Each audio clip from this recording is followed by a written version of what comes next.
The darkness pressed against Amara Johnson's face like a heavy blanket, thick and suffocating. She couldn't move her legs anymore.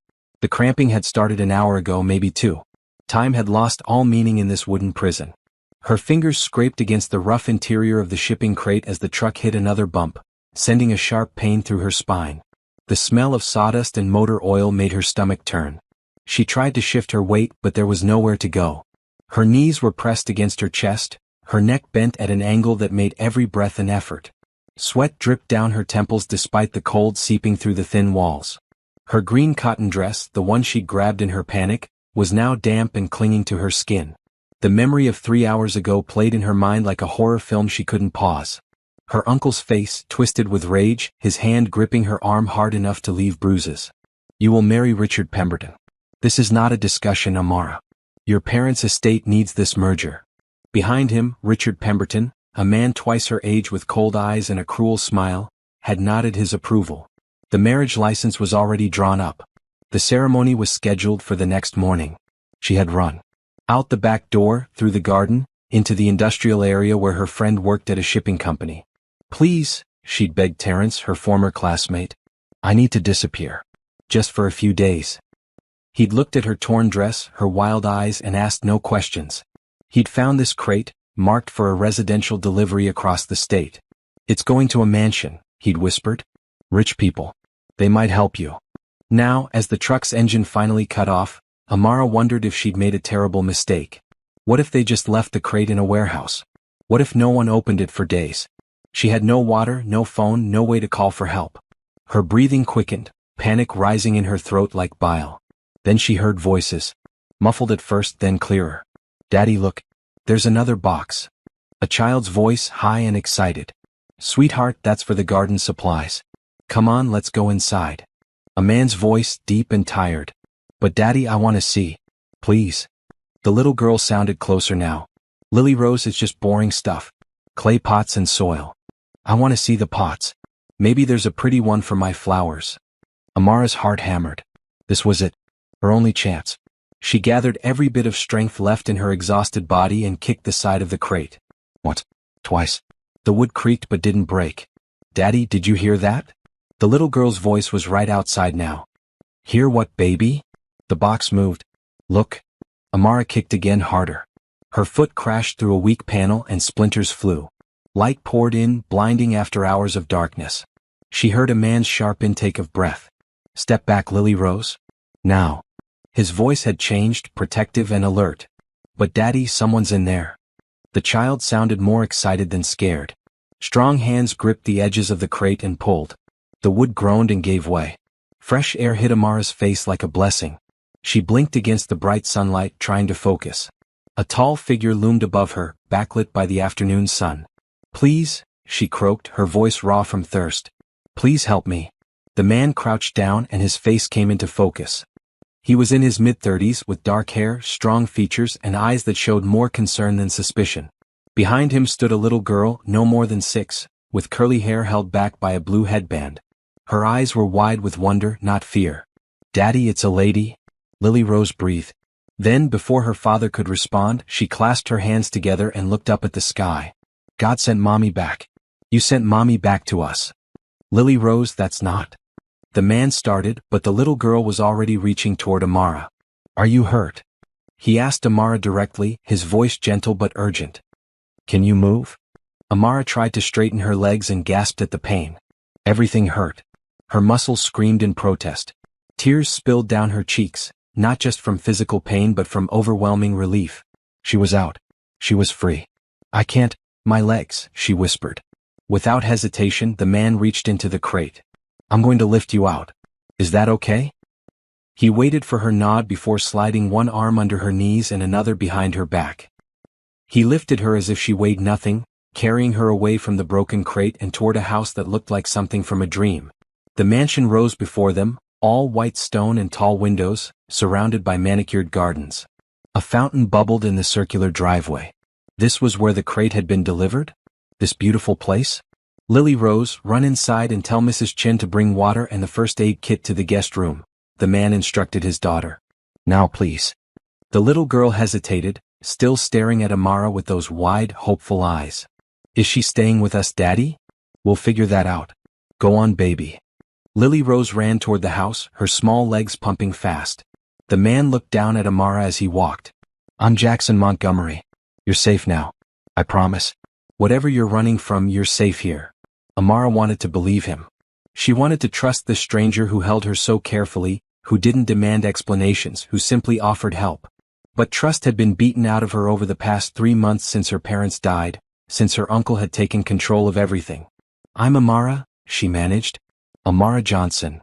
Okay, Amara. Let's get you inside and checked out. Then when you're ready, you can tell me what happened. No pressure. Just you're safe.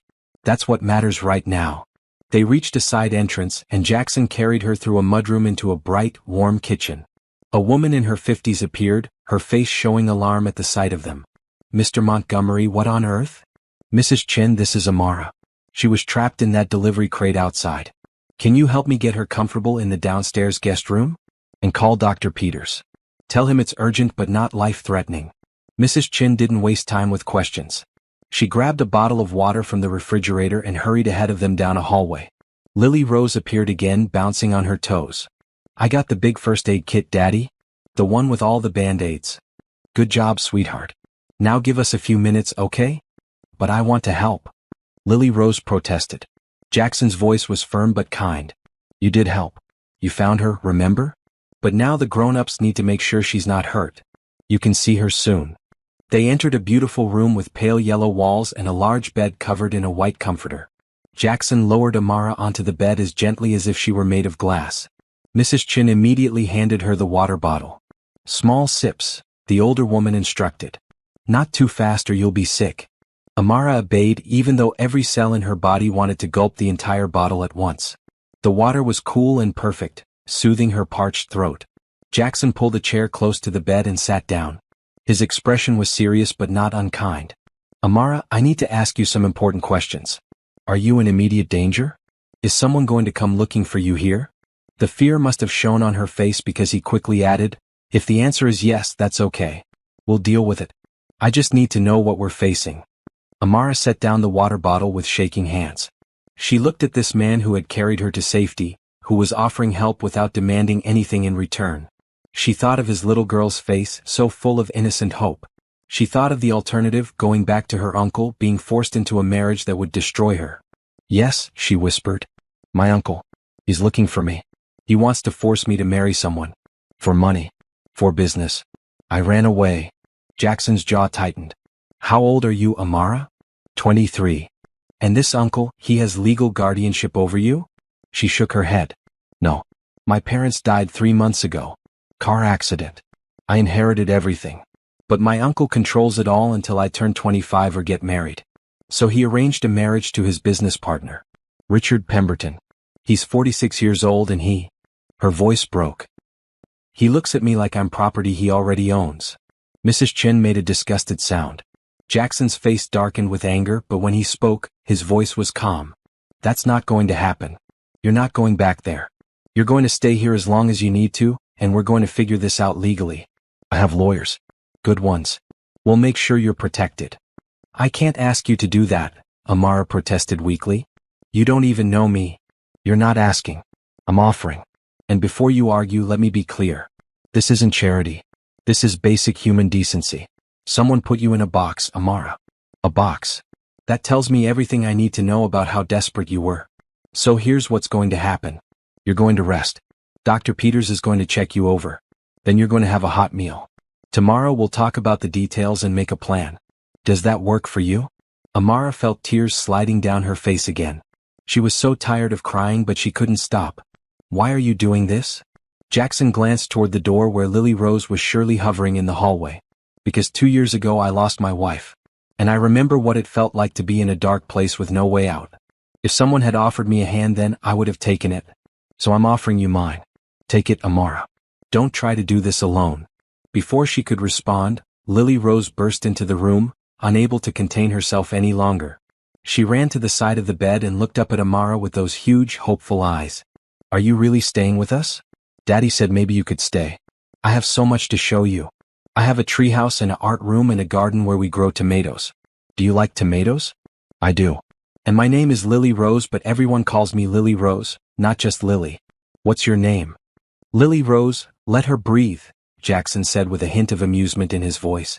But Amara found herself smiling through her tears. My name is Amara. And I love tomatoes. Lily Rose beamed. I knew it. I knew God would send someone nice. She reached out and touched Amara's hand carefully as if she might break. Your hands are dirty. Mrs. Chin can help you take a bath. She makes the water smell like flowers. Do you like flowers? I do, Amara whispered. Then you'll love it here. We have so many flowers. Daddy plants them he plants lots of them. The little girl's voice caught, and suddenly she looked much older than 6.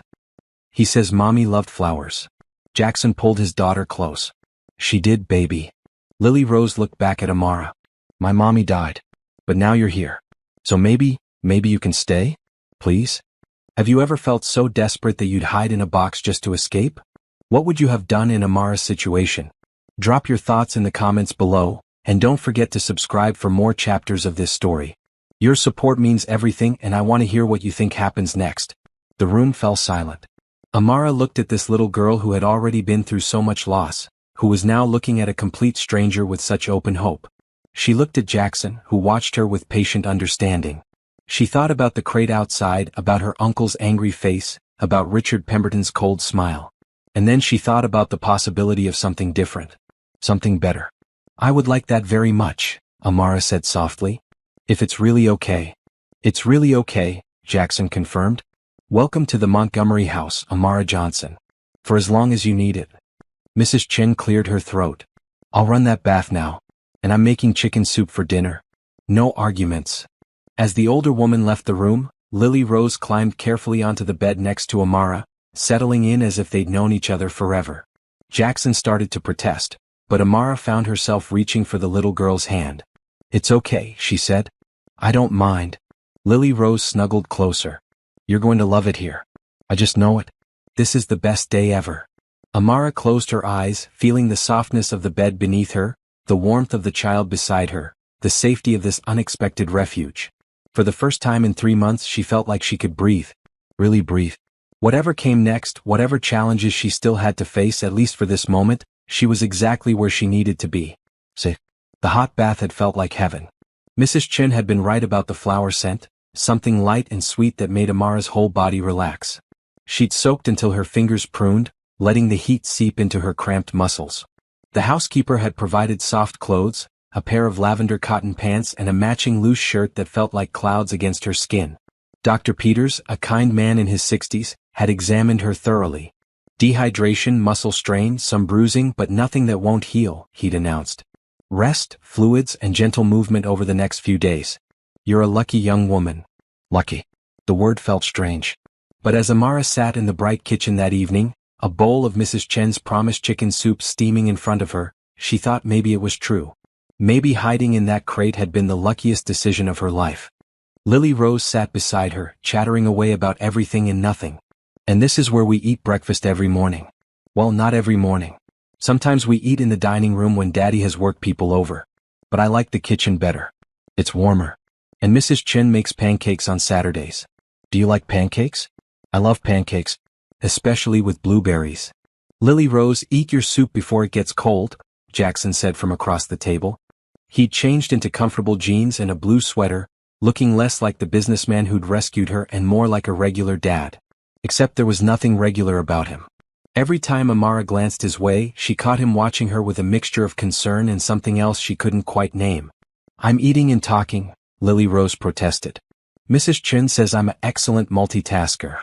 Excellent, Jackson corrected gently. And Mrs. Chin was being generous. The little girl giggled and took a spoonful of soup. Amara found herself smiling. The normalcy of this moment, this simple family dinner, felt like something from another life. Her own childhood had been full of moments like these, before her parents died. Before everything fell apart. Penny for your thoughts? Jackson asked. Amara looked up, realizing she'd been staring into her soup. Sorry? I was just thinking, this reminds me of dinner with my parents. Before. Tell us about them, Jackson suggested. If you want to. Did she want to? Amara had spent the last 3 months avoiding those memories because they hurt too much. But something about this warm kitchen and these kind people made her want to share. My mom was a teacher. 2nd grade. She loved kids. She would have adored you, Amara said, looking at Lily Rose. And my dad was an engineer. He designed bridges. He used to tell me that he built connections, bringing people together across divides. That's beautiful, Jackson said softly. They were coming home from dinner. Their anniversary. A drunk driver ran a red light. Amara's voice stayed steady, surprising herself. They died at the scene. The police said it was instant. No pain. I tell myself that helps, but I don't know if it does. Lily Rose reached over and patted Amara's hand. My mommy died too. She got sick. Really, really sick. The doctors tried everything but nothing worked. Daddy says she's in heaven now, watching over us. I'm sure she is, Amara said, squeezing the little girl's hand. Maybe your mommy and daddy are there too. Maybe they're all friends now. The simple logic of a child's faith brought fresh tears to Amara's eyes. Maybe they are. Jackson cleared his throat. Lily Rose, why don't you go pick out a book for bedtime? Amara and I need to talk about some grown-up things. Can Amara read to me tonight? Lily Rose asked hopefully. If she's not too tired, Jackson said, looking to Amara for confirmation. I'd love to, Amara agreed. The idea of something normal, something good and simple like reading a bedtime story appealed to her deeply. Lily Rose bounced out of her chair and ran from the room, her footsteps echoing down the hallway. Jackson waited until the sound faded before speaking. I need to know more about your situation, he said. Not to pry but to help. My lawyer, Patricia Reeves, is coming by tomorrow morning. She's tough, smart, and she specializes in family law and estate issues. But I need to give her the full picture. Can you do that? Amara nodded. She'd known this conversation was coming. My parents left me everything. Their house, savings, my dad's business shares, my mom's family property. It's worth about $2 million total. In their will, they named my uncle Warren Johnson as the trustee until I turned 25. They thought they had time to change it. They'd made that will when I was 16 and my uncle was different then. Responsible. Caring. What changed? Jackson asked. His business failed. He lost everything in bad investments. When my parents died, he saw an opportunity. At first, I didn't realize what was happening. He was helping me plan the funeral, handling the estate paperwork, being supportive. Then about 6 weeks ago, he introduced me to Richard Pemberton. Amara wrapped her hands around her soup bowl, needing the warmth. Richard is his business partner in some new venture. Something about real estate development.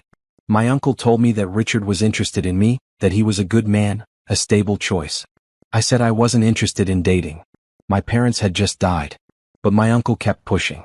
Then last week he told me the truth. He'd already arranged a marriage.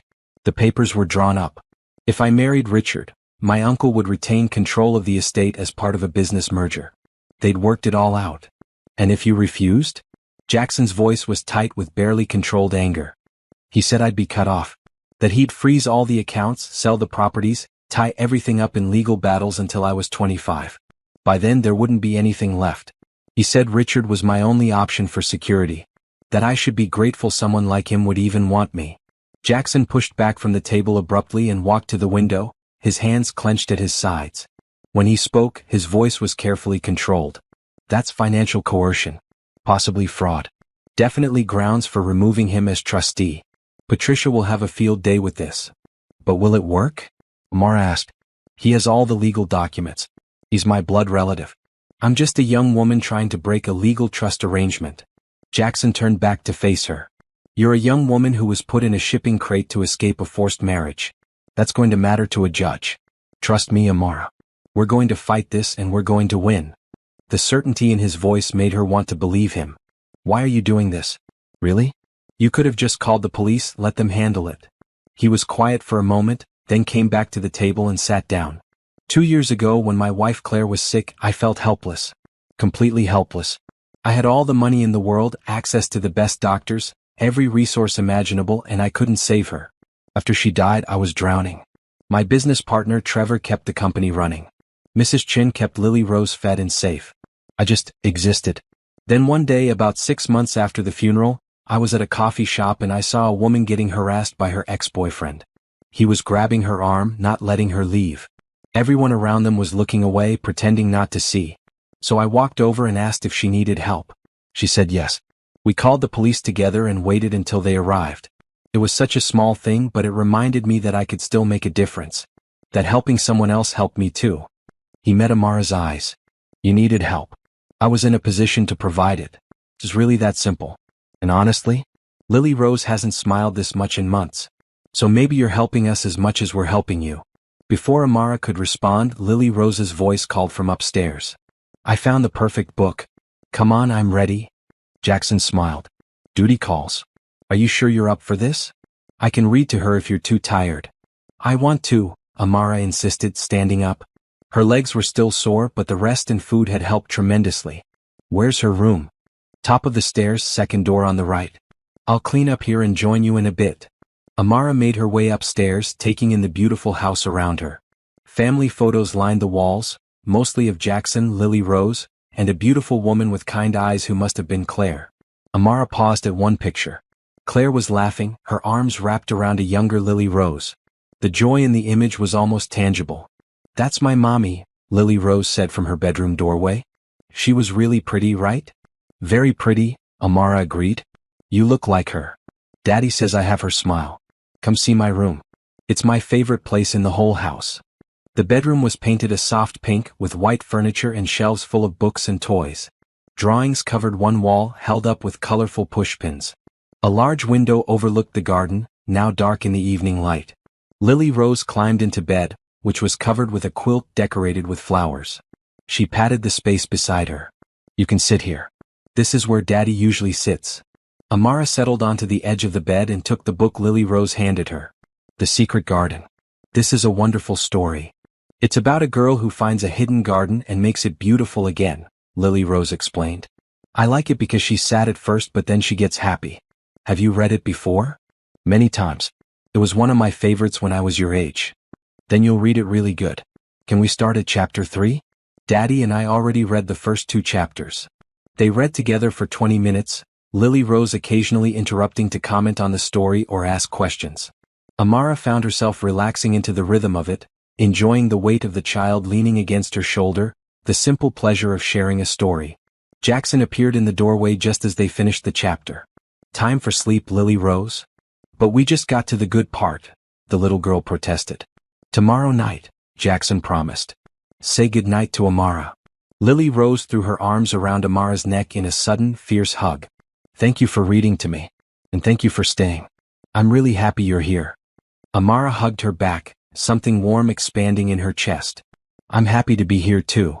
She stood up and Jackson took her place on the bed, tucking Lily Rose in with practiced ease. Sleep tight, baby girl. Daddy? Lily Rose's voice was small.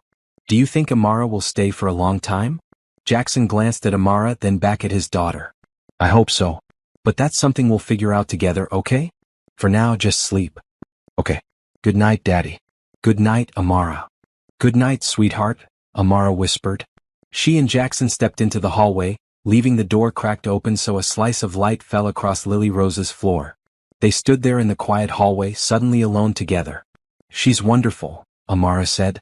You're doing an amazing job with her. Most days I feel like I'm barely keeping my head above water, Jackson admitted.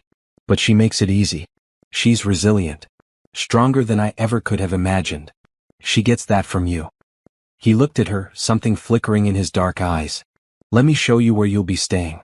The guest room downstairs is nice, but I thought you might prefer something with more privacy. There's a room on this floor at the end of the hall. It has its own bathroom and a small sitting area. Would that work? That sounds perfect. But Jackson, I need to contribute somehow. I can't just stay here as a guest doing nothing. Let me help around the house. Or with Lily Rose. Or your business. Something. We'll figure that out, he assured her. For now, just focus on feeling safe. Everything else can wait. He led her to the end of the hallway and opened a door, revealing a beautiful room decorated in soft greens and creams. A large bed dominated the space and tall windows looked out over the garden. A door led to a private bathroom, and another opened to a small sitting area with a comfortable armchair and bookshelves. This is too much, Amara protested. It's just a room, Jackson said. One of many in this house that sits empty. You'd be doing me a favor by using it. I hate waste. She smiled at his logic. Thank you. Really. For everything. Get some rest. Patricia will be here at 10 tomorrow morning. We'll start building your case then. He turned to leave, but Amara called after him. Jackson? Lily Rose asked if I was sent by God. I know that's because she misses her mother. But I want you to know. I'll be careful with her heart. I won't let her get too attached if I have to leave. Jackson looked back at her, his expression serious. Don't worry about leaving right now. Just be here. Be present. That's all any of us can do. After he left, Amara explored her new room. Someone, probably Mrs. Chin, had already brought up a selection of clothes that would fit her. Basic items like jeans, shirts, pajamas. In the bathroom she found toiletries, towels, everything she might need. She changed into the pajamas and climbed into bed. The sheets were soft and smelled like lavender. Through the window she could see stars beginning to appear in the darkening sky. Somewhere out there, her uncle was probably furious. Richard was probably calling in favors trying to track her down. But here, in this peaceful room, she felt miles away from all of that. Her phone, which she'd turned off after escaping, sat on the nightstand. She'd need to deal with it eventually. The messages and missed calls waiting there. But not tonight. Tonight she would just rest. As she drifted toward sleep, she heard Lily Rose's voice in her memory. God sent Mommy back. The little girl had been so sure, so full of hope. Amara didn't know about God or fate or divine intervention. But she knew that finding this family, being welcomed into their home, felt like more than just luck. It felt like a second chance. And she wasn't going to waste it. Morning light streamed through the windows, warm and golden. Amara woke slowly, confused for a moment about where she was. Then memory flooded back and she sat up, taking in her surroundings. The beautiful room. The Montgomery house. Safety. A soft knock on the door made her jump. Amara? Are you awake? Mrs. Chen's voice was gentle. Yes, come in. The housekeeper entered carrying a tray with coffee, orange juice, and a plate of eggs and toast. Mr. Montgomery said to let you sleep, but I thought you might be hungry. The lawyer arrives in an hour. You didn't have to bring me breakfast in bed, Amara protested, but her stomach growled at the sight of food. I wanted to. Eat up. There's also aspirin on the tray if you're still sore. After Mrs. Chen left, Amara ate quickly, then showered and dressed in jeans and a soft red sweater from the clothes provided. She studied herself in the mirror. Despite everything, she looked rested. The terror of 2 days ago had faded from her eyes, replaced by something like hope. Downstairs, she found Jackson in his study, a large room lined with bookshelves and dominated by a mahogany desk. He was on the phone, his voice professional and clipped. When he saw her in the doorway, he motioned her in. I understand, Trevor. But this is non-negotiable. I'm taking the next few weeks partially remote. Yes, I know about the Singapore deal. You can handle it. I have faith in you. Okay, I'll call you later. He hung up and smiled at Amara. Good morning. Did you sleep well? Better than I have in months. Was that your business partner? I hope I'm not causing problems. Trevor worries too much. The company will survive without me being in the office every day. Jackson gestured to a chair across from his desk. Patricia will be here soon. Before she arrives, I want to make sure you're comfortable with this. She's going to ask detailed questions. Some of them might be difficult. I'm ready, Amara said, settling into the chair. I want to fight back. Good. Because Patricia doesn't lose. As if summoned, the doorbell rang. A moment later, Mrs. Chin showed in a woman in her 50s wearing a sharp gray pantsuit. Her hair was cut short and professional, and her eyes were kind but shrewd behind wire-rimmed glasses. Patricia, this is Amara Johnson, Jackson introduced them. Amara, Patricia Reeves. Patricia shook Amara's hand with a firm grip. I've heard your situation. Let's get to work. For the next 2 hours, Patricia asked questions and took notes on her tablet. Amara explained everything in detail, her uncle's behavior, Richard Pemberton's involvement, the threats made, her escape. Patricia's expression remained neutral throughout, but occasionally she'd make a small noise of disapproval. This is a strong case, Patricia finally announced. Your uncle has violated his fiduciary duty as trustee. The coercion element is particularly damning. We'll file for emergency removal of trustee status and request a full accounting of the estate. I'll also petition for a restraining order against both Warren Johnson and Richard Pemberton. How long will all this take? Amara asked. Emergency hearing may be a week. Full resolution could be a few months. But the important thing is protecting you now. Which brings me to logistics. Where will you be staying during this process? Here, Jackson said firmly. For as long as needed. Won't that complicate things? Amara worried. My uncle could claim I'm being influenced. Patricia smiled. Let him try. You're a competent adult who escaped a coercive situation and found refuge with a family friend. That's how we'll frame it. Jackson, I'll need you to provide a statement about how Amara came to be here and your willingness to provide temporary housing. Not a problem. Good. Amara, I'll need you to write down every instance of threat or coercion you can remember. Dates, times, exact words if possible. Also, the name of anyone who witnessed any of these interactions. My cousin Nicole, Amara said suddenly. She works in my uncle's office. She saw and heard things. She tried to warn me, but I didn't realize how serious it was until it was almost too late. Can you contact her? I can try. She might be scared to go against my uncle though. Let's see what she says. Sometimes people surprise you. Patricia stood and gathered her things. I'll start filing paperwork today. Don't turn your phone back on yet. If you need to contact anyone, use Jackson's phone or get a new number. We don't want them tracking your location. After Patricia left, Amara felt simultaneously relieved and overwhelmed. Jackson must have seen it in her face because he came around the desk and sat in the chair beside her. This is a lot, he acknowledged. But you're doing great. Patricia's right that this is a strong case. What if my uncle fights dirty? He has money for lawyers too. Then we fight back. Amara, I need you to understand something. I don't make promises lightly, but I'm making you one now. We're going to see this through. Together. You're not alone anymore. The word, together, settled over her like a warm blanket. She'd been alone for so long, making every decision by herself, carrying every burden. The idea of sharing that weight was almost foreign. I need to do something useful, she said. I can't just sit around waiting for legal proceedings. I'll go crazy. Jackson thought for a moment. Mrs. Chin mentioned she could use help organizing the household accounts and schedule. It's gotten chaotic since Claire died. I haven't been great at keeping up with it. Would you be interested in taking that on? I'd pay you properly for the work. I'll do it, but you don't need to pay me. Room and board is more than enough. Amara, no. If you work, you get paid.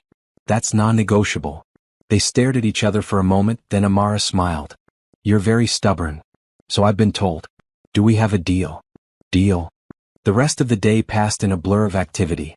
Mrs. Chin showed Amara the household filing system, which was indeed chaotic. Bills, receipts, schedules, all mixed together in a way that made no organizational sense. Amara immediately saw how she could help. It's been rough since Mrs. Montgomery passed, Mrs. Chin confided as they sorted through paperwork in the kitchen. Mr. Montgomery tries, but his heart's not in the details. And I'm good at cooking and cleaning, but this stuff. She gestured helplessly at the papers. I'll get it sorted out, Amara promised. My mom taught me to organize when I was young. She said a clear system equals a clear mind. Lily Rose arrived home from school at 3, bursting through the door with her backpack bouncing. Amara, you're still here. I thought maybe I dreamed you. I'm really here, Amara assured her. Can you help me with my art project? Please? We're supposed to draw our family and I want to make mine really good. Amara glanced at Mrs. Chin, who nodded approval. Go ahead. I can finish up here. In the bright sunroom that served as Lily Rose's art space, Amara helped the little girl sketch out her family drawing. Lily Rose drew her father first, tall and smiling. Then herself holding his hand. She paused, marker hovering over the paper. Should I draw Mommy? She asked quietly. Teacher said to draw our family now, but Mommy's still my family even if she's in heaven. Amara's heart ached. I think your mommy will always be part of your family. You could draw her standing beside you, like she's watching over you. Lily Rose's face brightened. That's perfect. She carefully added Claire's figure, giving her a halo and wings. Then she looked at the remaining space on the paper. Can I draw you too? Me? You're here now. That makes you part of the family, right? Amara didn't know how to answer. She didn't want to make promises she couldn't keep, but she also didn't want to hurt this sweet child. How about you draw me over here, she suggested, pointing to a spot near the edge. Like I'm visiting. Okay. Lily Rose drew Amara in her red sweater, making sure to include her smile. When Jackson came home at 6, he found them still in the sunroom, now working on a painting. Lily Rose had convinced Amara to try watercolors, and they created a messy but joyful abstract piece together. Daddy, look what we made. Lily Rose held up the painting proudly. That's beautiful, sweetheart. What is it? It's happiness. See all the bright colors mixed together? That's what being happy looks like. Jackson met Amara's eyes over his daughter's head, and something passed between them. Understanding. Gratitude. Maybe something more. Dinner that evening was Chinese takeout, eaten around the kitchen table while Lily Rose recounted every detail of her school day. Afterward, they watched a nature documentary together in the living room, Lily Rose snuggled between her father and Amara on the couch. When bedtime came, Lily Rose again requested that Amara read to her. They continued The Secret Garden, and Amara found herself as invested in the story as the little girl. Jackson joined them at the end, sitting in a chair near the window. "Can I tell you a secret?" Lily Rose whispered after they'd finished reading and Jackson had tucked her in. "Of course," Amara whispered back. "I like having you here. Feels like the house isn't so sad anymore. Does that make sense?" "Perfect sense," Amara assured her. After Lily Rose fell asleep, Amara and Jackson walked downstairs together. In the kitchen, Jackson made tea while Amara organized the last of the day's paperwork. "She's getting attached," Jackson said quietly. "I probably should have anticipated that. Is that a bad thing?" Amara asked. "I don't know. What happens when this is all resolved and you?" He trailed off. "When I what?" "Leave." Amara turned to face him. "Is that what you expect me to do?" "I don't know what to expect. We've known each other for less than 48 hours. This whole situation is surreal." "It is," Amara agreed. "But Jackson, I'm not planning to leave the moment my legal issues are resolved. I don't have anywhere else to go. My parents' house is empty. I have no other family I can trust. My friends, they all drifted away after my parents died. I was dealing with so much that I pushed people away. So yes, I'll need to figure out my long-term plan eventually. But that doesn't mean I'm going to just disappear tomorrow." Jackson set down his tea mug and crossed to where she stood. "I'm glad. Selfishly, I'm really glad. Because Lily Rose isn't the only one who likes having you here." The air between them felt charged. Amara's heart sped up as she looked into his eyes. There was something there, something that scared and excited her at the same time. "This is complicated," she whispered. "Very complicated," he agreed, but he didn't step back. "I don't even know you. You know the important things. You know I'm a father first. You know I keep my promises. You know I believe in helping people. What else do you need to know?" Amara thought about that. "What's your favorite color?" He smiled. "Blue. Yours?" "Yellow. It's happy. Like Lily Rose's painting." "What else?" "What do you do? For work, I mean." "Software development and tech consulting. I started my company right out of college. We help businesses streamline their operations with custom software solutions." "That's impressive. It pays the bills. What did you want to do before everything happened?" Amara had almost forgotten she'd had dreams once. "I was in graduate school, getting my MBA. I wanted to start a nonprofit helping women in financial crisis, helping them understand their options, connect them with resources. My mom always said that financial literacy is power. That's a beautiful goal. You could still do that. Maybe. Someday." They stood there in the quiet kitchen just looking at each other. Finally, Jackson stepped back. "You should get some rest. Tomorrow we tackle the household accounts and I warn you, they're a disaster." "I love a good disaster to organize," Amara said lightly. "Good night, Amara." "Good night, Jackson." In her room, Amara changed into pajamas and climbed into bed. Through the wall, she could faintly hear Jackson moving around in his room. The master bedroom Mrs. Chen had mentioned was right next door. Somehow that knowledge made her feel safe. Her phone still sat on the nightstand, powered off. Patricia had said to wait, so she would wait. But tomorrow she'd ask about contacting Nicole. Her cousin deserved to know she was safe. And maybe, just maybe, Nicole would be willing to help. Outside, the wind rustled through the trees in the garden. Somewhere in the house, a clock chimed 10. Amara closed her eyes and let herself imagine, just for a moment, what it would be like if this wasn't temporary. If this beautiful house, this kind family could really be her home. It was a dangerous thought. But as she drifted off to sleep, she let herself have it anyway. 3 weeks passed in a rhythm that began to feel natural. Amara woke early, helped Lily Rose get ready for school, tackled household organizational projects, and spent her afternoons preparing for the upcoming court hearing.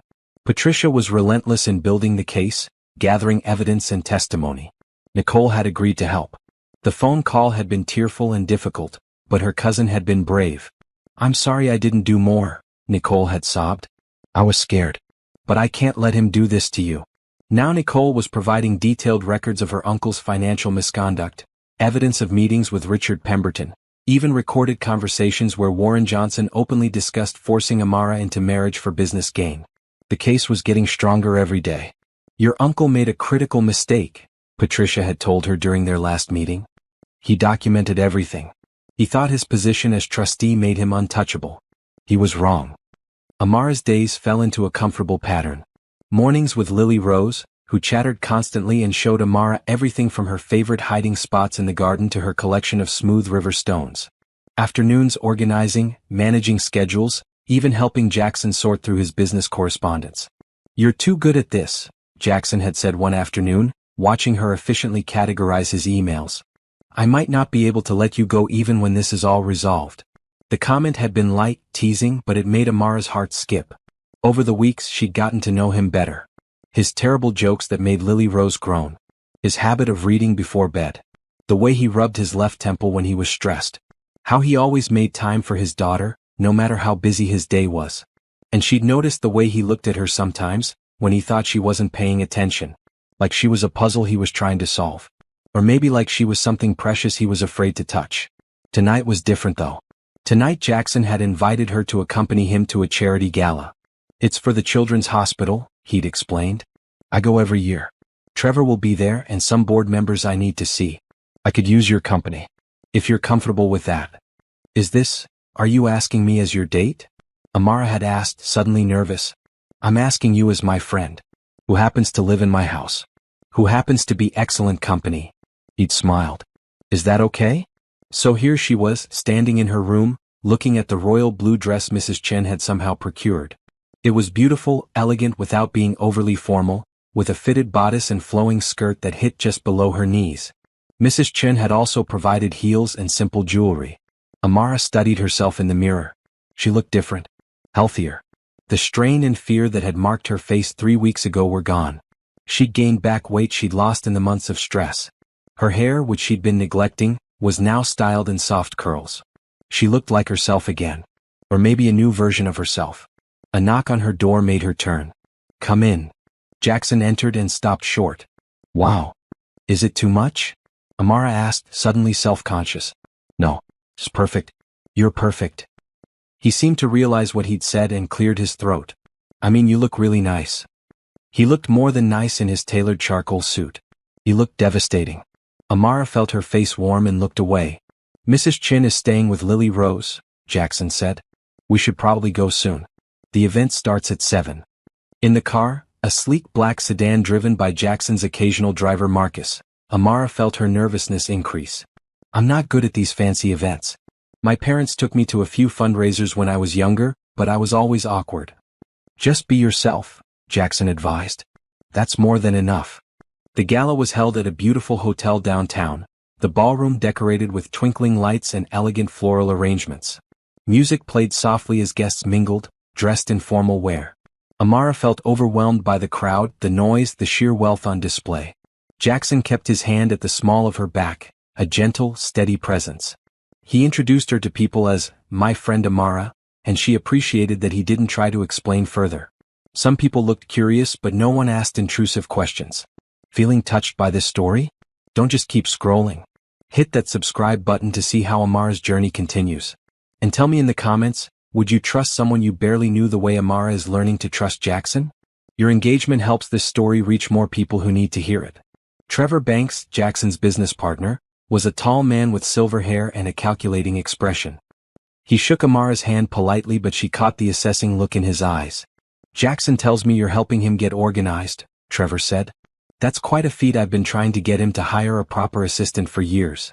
"Amara's more than an assistant," Jackson said, his voice carrying an edge. "She's family." Trevor's eyebrows rose but he didn't comment. Instead, he launched into a discussion about the Singapore deal, which Jackson politely but firmly deferred. "Not tonight, Trevor. Tonight is about the hospital." They made their way through the crowd, Jackson stopping to chat with various board members and donors. Amara noticed how easily he moved in this world, confident but not arrogant, generous with his time and attention. She also noticed the number of women who looked at him with clear interest, some even approaching to flirt openly. Each time, Jackson politely redirected the conversation and then returned his attention to Amara.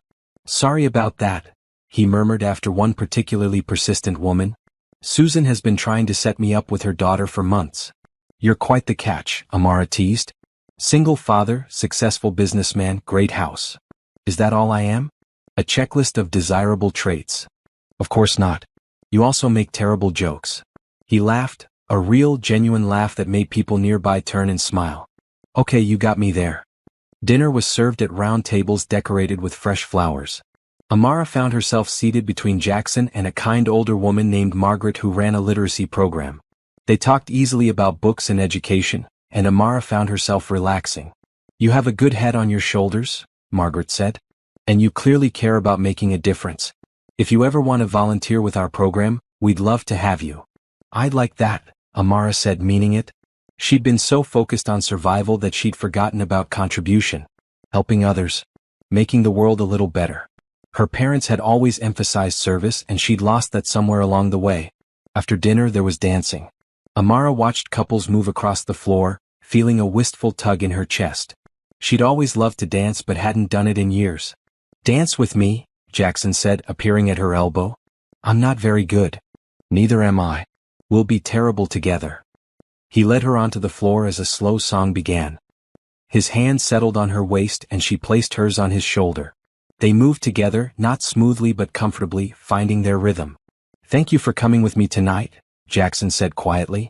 I wasn't looking forward to this event, but having you here made it nice. Nice. Amara repeated, smiling.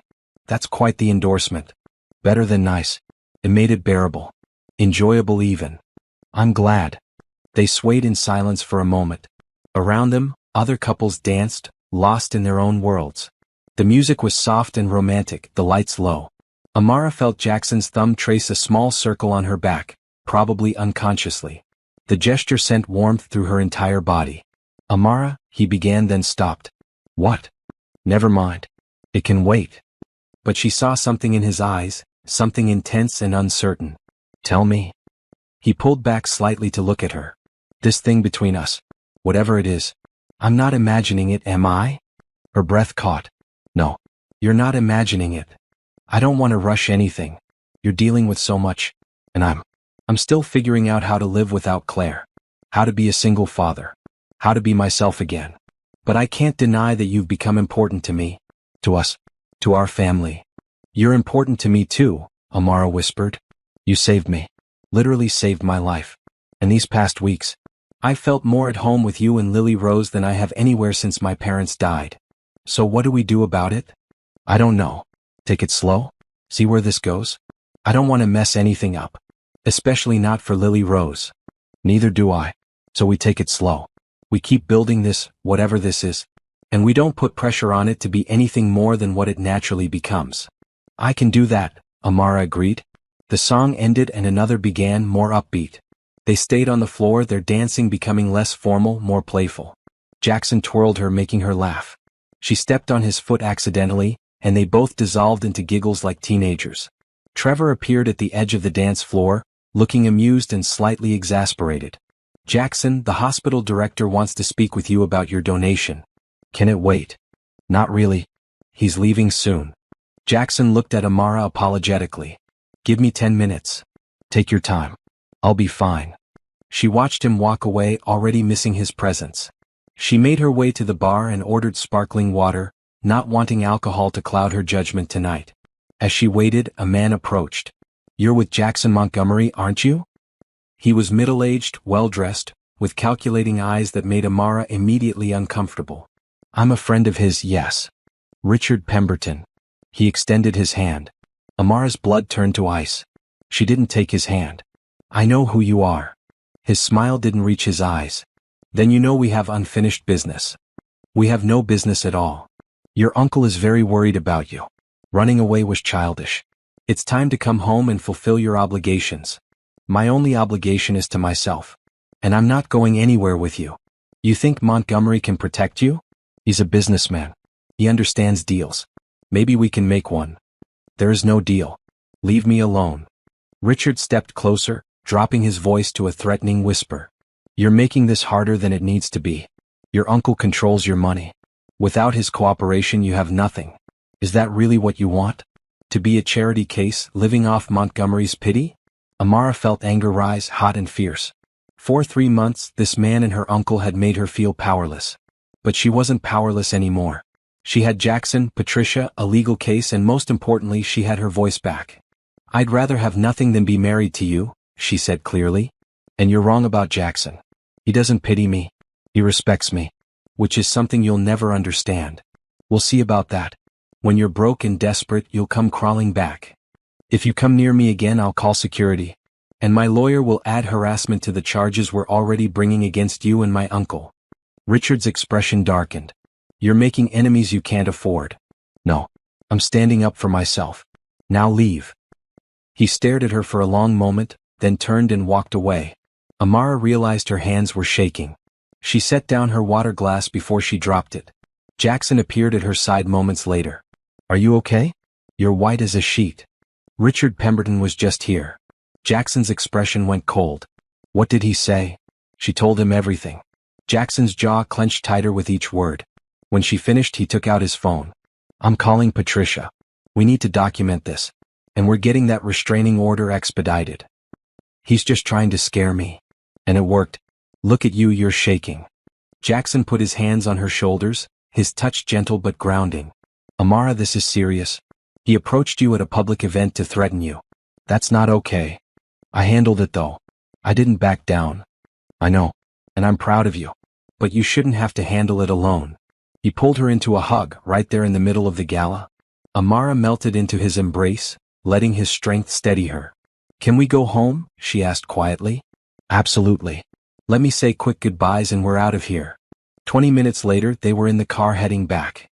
Amara watched the city lights blur past the window, feeling drained. The high of the evening, the dancing, the connection with Jackson, all of it had been overshadowed by Richard's appearance. "I'm sorry," Jackson said. "I shouldn't have left you alone. You didn't know he'd be there.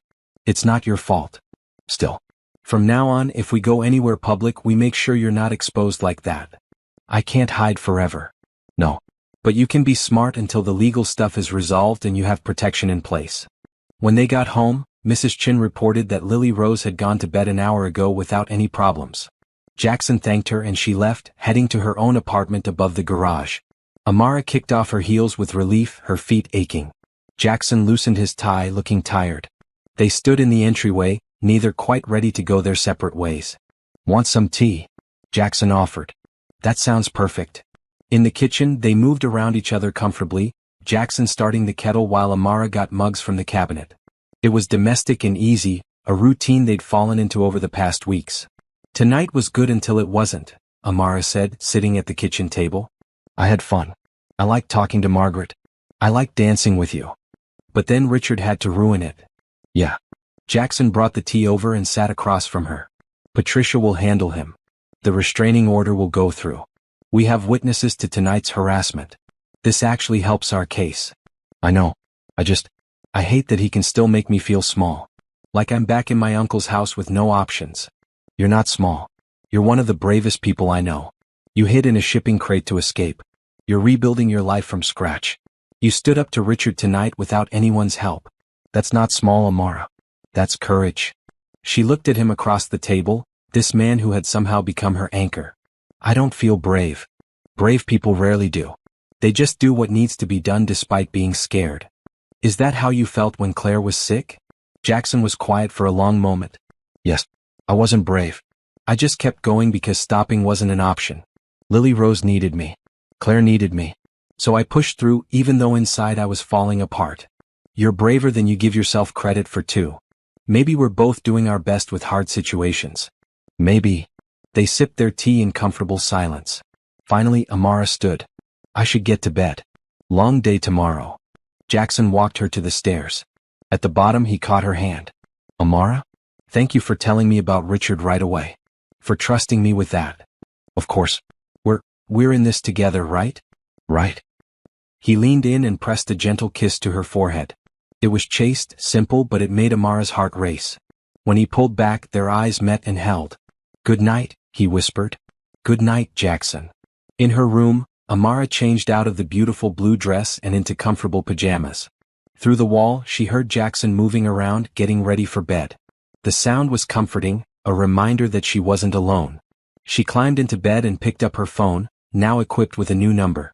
There was a text from Patricia. Documented tonight's incident. Restraining order hearing moved up to Friday. You did good standing up to him.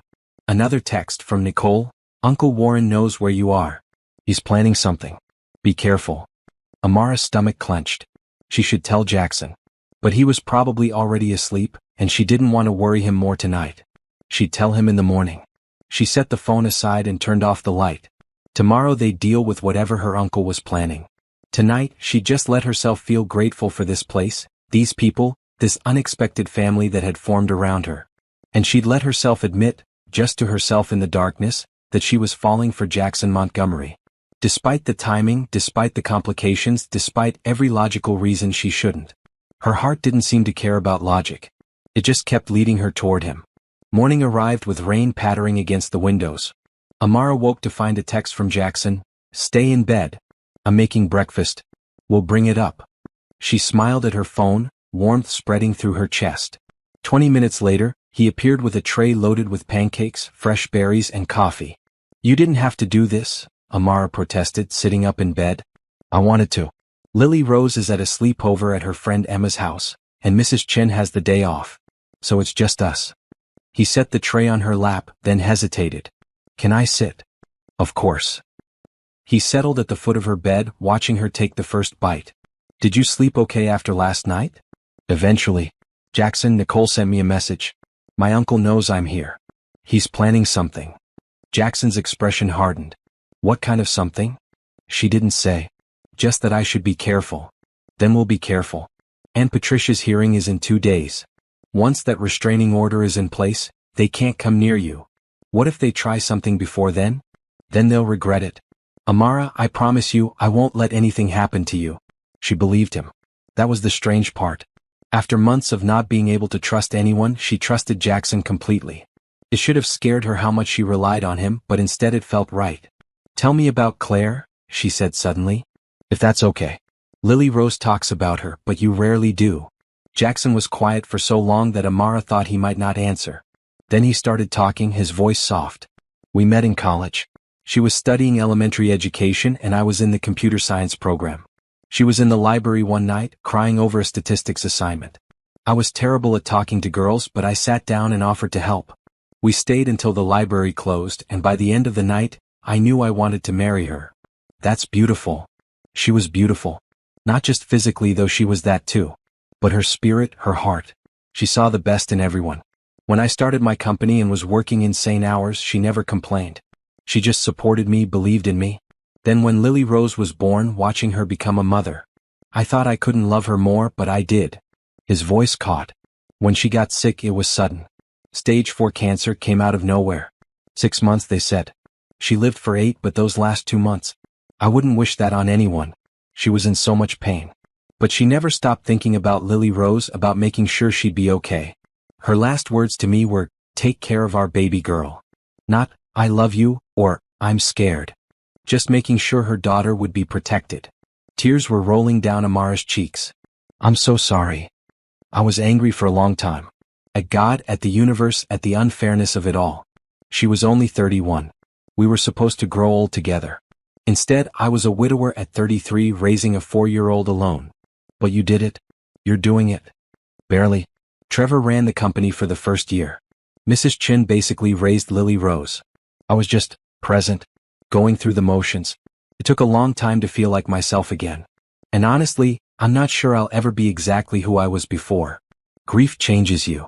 It does, Amara agreed. After my parents died, I felt like I was split in two. The version of me from before and this new, broken version. Are you still broken? Less than I was. Being here with you and Lily Rose is putting some of the pieces back together. Jackson moved closer, taking the breakfast tray and setting it on the nightstand. He took her hands in his thumbs tracing circles on her palms. I need to tell you something, he said. And I need you to just listen, okay? Don't respond yet. Okay. When you climbed out of that crate, terrified and desperate, something in me shifted. I thought I was done. Done with feeling, done with hoping, done with letting anyone new into my life. It was safer that way. Less painful. But then there you were, and Lily Rose declared you were a gift from God, and suddenly the house felt alive again. You brought light back into our home, Amara. Your laugh, your kindness, the way you are with Lily Rose. Even the way you organize my chaotic paperwork. He smiled. You've become essential to us. To me. Amara's heart was pounding. Jackson. I'm not asking for anything. I just needed you to know. Because last night, dancing with you, holding you, I realized something. I'm falling for you. Maybe I've been falling since that first day. And I know the timing is terrible and complicated and there are a million reasons we should take this slow. But I can't not tell you. I can't keep pretending this is just about giving you a safe place to stay. It's more than that. You're more than that. She looked at him, this good man who had saved her, who made terrible jokes to make his daughter laugh, who still grieved his wife but was brave enough to open his heart again. And she felt the truth of her own feelings rise up, impossible to deny. I'm falling for you too, she whispered. I tried not to. I told myself it was just gratitude or circumstance or trauma bonding. But it's not. The way you show up for Lily Rose every single day. The way you listen when I talk. The way you make me feel safe and valued and like I matter. I'm falling for you, Jackson Montgomery, and it terrifies me. Why does it terrify you? Because what if it doesn't work? What if I'm not ready? What if you're not ready? What if we mess this up and I lose you and Lily Rose in this home? I've lost so much already. I don't know if I can survive losing more. Jackson cupped her face in his hands. We might mess up. We probably will at some point because that's what people do. But we'll figure it out together. That's what's different this time. You're not alone. I'm not alone. We have each other. Promise me something, Amara said. Promise me we'll be honest. If something's wrong, if this is moving too fast or not working, we talk about it. We don't let things fester. I promise. Do you promise the same? Yes. He leaned in slowly, giving her time to pull back if she wanted. She didn't want to. She met him halfway, their lips touching softly at first, then deeper. The kiss was gentle and sweet and full of promise. When they finally pulled apart, both were breathless. Wow, Amara whispered. Yeah. Wow. They kissed again, this time with more confidence. Jackson's hands tangled in her hair, and Amara pulled him closer, wanting to eliminate every bit of space between them. Rain continued to fall outside, creating a cocoon of sound that made the world feel very small and safe. When they finally broke apart, Jackson rested his forehead against hers. I should probably go before we get carried away. Probably wise.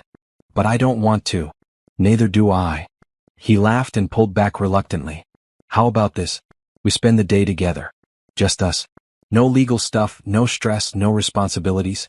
We order pizza, watch movies, and just be. That sounds perfect. He stood and headed for the door, then turned back. Amara? This is real, right? I'm not imagining this. It's real. His smile was brilliant. Good. Eat your breakfast. I'll meet you downstairs in 30 minutes. After he left, Amara lay back against her pillows, touching her lips where his had been. This was happening. They were really doing this. It was fast and possibly reckless and definitely complicated. But it also felt inevitable, like they'd been moving toward this moment from the second that crate had opened. She ate her breakfast quickly, then showered and dressed in comfortable clothes, soft green sweatpants and a matching hoodie. When she came downstairs, Jackson was in the living room setting up the television. What are we watching? She asked, curling up on the couch. Your choice. I have streaming services for days. They settled on a comedy, something light and funny that didn't require much thought. Jackson sat beside her, not touching but close enough that she felt his warmth. Halfway through the movie, he put his arm around her shoulders. Amara snuggled into his side, feeling content in a way she hadn't felt in years. This is nice, she murmured. Very nice. They ordered pizza for lunch, extra cheese and pepperoni, eating it straight from the box while watching another movie. Jackson told her stories about Lily Rose's antics at school, and Amara shared memories of her childhood, the good times before her parents died. What was your favorite thing to do with them? Jackson asked. Sunday morning breakfast. My dad would make elaborate creations out of pancakes, animals and shapes and whatever we requested. My mom would read the paper out loud, sharing interesting articles. We'd spend hours at the table just talking and laughing. It was perfect. We should start that tradition here. Sunday breakfast with Lily Rose. You can teach me to make pancake animals. I'd like that. As afternoon turned to evening, they moved to the floor in front of the couch, surrounded by throw pillows. The third movie played on the screen, but neither was really watching. They talked about everything and nothing, sharing stories and dreams and fears. What do you want? Jackson asked. Long term. When all this legal stuff is resolved and you have your life back. I want to finish my MBA. Start that nonprofit I told you about. Help women who are in situations like mine. Give them resources and support. She paused. And I want a family. Someday. Kids and chaos and Sunday morning pancakes. That's a good dream. What about you? What do you want? Jackson thought about it. I want Lily Rose to grow up happy and secure. I want my company to keep thriving, but not at the expense of my personal life like it did before. I want to find balance. And I want to not be alone anymore. I want someone to share my life with, to build something new with. Someone specific? Amara asked, her voice teasing but hopeful. Maybe. If she's interested. I think she might be. He kissed her again, slow and deep. This time there was no hesitation, no holding back. They explored each other's mouths, hands wandering but staying respectful. When they finally broke apart, both were flushed and breathing hard. We should probably slow down, Jackson said, though he didn't move away. Probably, Amara agreed, but she was already leaning in for another kiss. The evening passed in a blur of conversation and laughter and increasingly heated kisses. By the time the sun set, they were tangled together on the couch, content to just hold each other. Lily Rose comes home tomorrow, Jackson said. We should probably talk about how we handle this around her. I don't want to confuse her. What do you want to tell her? The truth? That I care about you and we're seeing where this goes. She's 6. Will she understand that? She's 6, but she's perceptive. She already loves you. If anything, she'll be thrilled. As long as we're careful with her heart. Always. Jackson's phone buzzed with a text. He checked it and frowned. Patricia. She wants to video call. On a Sunday evening? Must be important. He set up his laptop on the coffee table and initiated the call. Patricia's face appeared on screen, and her expression was serious. Sorry to bother you after hours, she said. But we have developments. What kind? Jackson asked, his hand finding Amara's. Nicole provided additional documentation this afternoon. Emails between Warren Johnson and Richard Pemberton that explicitly discuss forcing Amara into marriage. They outlined their plans to drain the estate once the marriage was finalized. It's damning evidence. That's good, right? Amara asked. Very good. I forwarded everything to the judge. I'm pushing for an emergency hearing tomorrow instead of Friday. With this evidence, I believe we can get immediate removal of Warren as trustee and grant you direct access to your funds. Amara's breath caught. Tomorrow? If the judge agrees. Which I think he will. This is an open and shut case at this point. Warren and Richard have dug their own graves. What do I need to do? Amara asked. Be ready to appear via video conference at 10 a.m. Dress professionally. Be prepared to answer questions about the coercion and your current living situation. I'll handle the rest. After the call ended, Amara sat in stunned silence. It could be over tomorrow. This whole nightmare could be over. How do you feel about that? Relieved. Scared. What if something goes wrong? Patricia doesn't lose. You heard her. The evidence is solid. But if I get control of the estate, if this is resolved, what happens next? Jackson pulled her close. What do you want to happen next? I don't know. I haven't let myself think that far ahead. Think about it now. If tomorrow goes well and you have your freedom and your resources back, what do you want? Amara looked around the beautiful living room, thought about Lily Rose's laughter, remembered the feeling of Jackson's arms around her. I want to stay, she whispered. Not because I have to, but because I choose to. I want to see where this goes. Is that crazy? Not even a little bit. They sat together in the growing darkness, holding each other as rain continued to fall outside. Tomorrow would bring answers, resolution, hopefully justice. But tonight they had this moment. This connection. This beginning. And that was enough. The morning arrived too quickly. Amara woke at 6, her stomach in knots despite the positive developments from yesterday. Today would determine everything.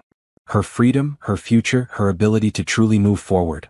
She dressed carefully in a professional maroon blouse and black slacks, clothes Mrs. Chen had picked up for her last week. She applied minimal makeup and pulled her hair into a neat bun. Looking in the mirror, she saw a woman who was ready to fight for herself. Jackson knocked on her door at 7. Lily Rose just got home. She wants to see you before school. Downstairs, Lily Rose was at the kitchen table eating cereal, still in her pajamas from the sleepover. When she saw Amara, she jumped up and ran over for a hug. I missed you. Emma's house is fun, but I like home better. Did you and Daddy have fun yesterday? We did, Amara said, catching Jackson's eye over the little girl's head. We watched movies and ordered pizza. Without me. Lily Rose pouted. We'll have a movie night all together soon, Jackson promised. Now go get ready for school. The bus comes in 30 minutes. After Lily Rose ran upstairs, Jackson pulled Amara into a quick kiss. You're going to do great today. Just tell the truth. Patricia will handle the rest. Mrs. Chin arrived and started preparing breakfast, tactfully ignoring the obvious connection between Jackson and Amara. At 9:30, they set up in Jackson's study for the video hearing. Patricia appeared on screen first, looking professional and confident in a sharp navy suit. Remember, just answer the judge's questions clearly and honestly, Patricia coached. Don't elaborate unless asked. I'll object if anything inappropriate comes up. At exactly 10 a.m., the judge appeared on screen. Judge Martha Holland was a woman in her 60s with silver hair and sharp eyes. Warren Johnson and Richard Pemberton were present via separate video feeds, each with their lawyers. Amara's uncle looked haggard and angry. Richard's expression was cold and calculating. Seeing them made her stomach drop, but Jackson's hand on her shoulder steadied her. This is an emergency hearing regarding the estate of Thomas and Jennifer Johnson, Judge Holland began. Ms. Reeves, you've made some serious allegations. I've reviewed your evidence packet. It's extensive. Yes, Your Honor. We have documented proof of coercion, financial misconduct, and conspiracy to defraud Ms. Johnson of her rightful inheritance. Warren's lawyer jumped in. Your Honor, my client has served faithfully as trustee for 3 months. These allegations are fabricated by a young woman who ran away from her responsibilities. Ran away from what responsibilities? Judge Holland asked dryly. Being forced into marriage? There was no force, Your Honor. Mr. Pemberton and Ms. Johnson had a courtship arrangement approved by her legal guardian. I'm 23 years old, Amara spoke up, her voice strong despite her nerves. Warren Johnson is not my guardian. He's the trustee of my parents' estate, a position he's abused. I never agreed to marry Richard Pemberton. I was threatened and coerced. Can you give me specific examples? The judge asked. Amara recounted the incidents, the meetings with Richard that made her uncomfortable, her uncle's increasing pressure, the final confrontation where she was told the wedding was scheduled regardless of her consent. Patricia presented the emails Nicole had provided, showing the conspiracy in black and white. Warren's lawyer tried to argue that the emails were taken out of context, but Judge Holland wasn't having it. Counsel, these emails explicitly discuss forcing Ms. Johnson into marriage for financial gain. There's no context that makes that acceptable. What about her current living situation? Richard's lawyer interjected. She's residing with a wealthy man. How do we know she hasn't been coerced or influenced there as well? Jackson tensed beside Amara, but Patricia smoothly addressed it. Ms. Johnson is living with the Montgomery family as a guest. Mr. Montgomery has provided temporary refuge while we sort out this legal matter. He has no financial stake in this case. Unlike Mr. Johnson and Mr. Pemberton, who stand to profit significantly from Ms. Johnson's continued subjugation. Mr. Montgomery, you're present, I see, Judge Holland said. Can you speak to Ms. Johnson's situation in your home? Jackson cleared his throat. Your Honor, Amara arrived at my home by accident. She was desperate to escape a dangerous situation. My daughter and I have provided her with a safe place to stay while the legal process unfolds. That's the extent of it. She's free to come and go as she pleases, makes her own decisions and has privacy and autonomy. And you expect nothing in return? Nothing beyond basic courtesy and respect, which she provides. Your Honor, I'm a father. If my daughter were ever in a situation like this, I'd hope someone would help her. The judge nodded thoughtfully. Ms. Johnson, what do you want to happen here? I want Warren removed as trustee. I want direct control of my parents' estate. I want a restraining order against both Warren Johnson and Richard Pemberton preventing them from contacting me. And I want to pursue criminal charges for their attempted fraud and coercion. Warren's face turned red. You ungrateful little. Mr. Johnson. Judge Holland snapped.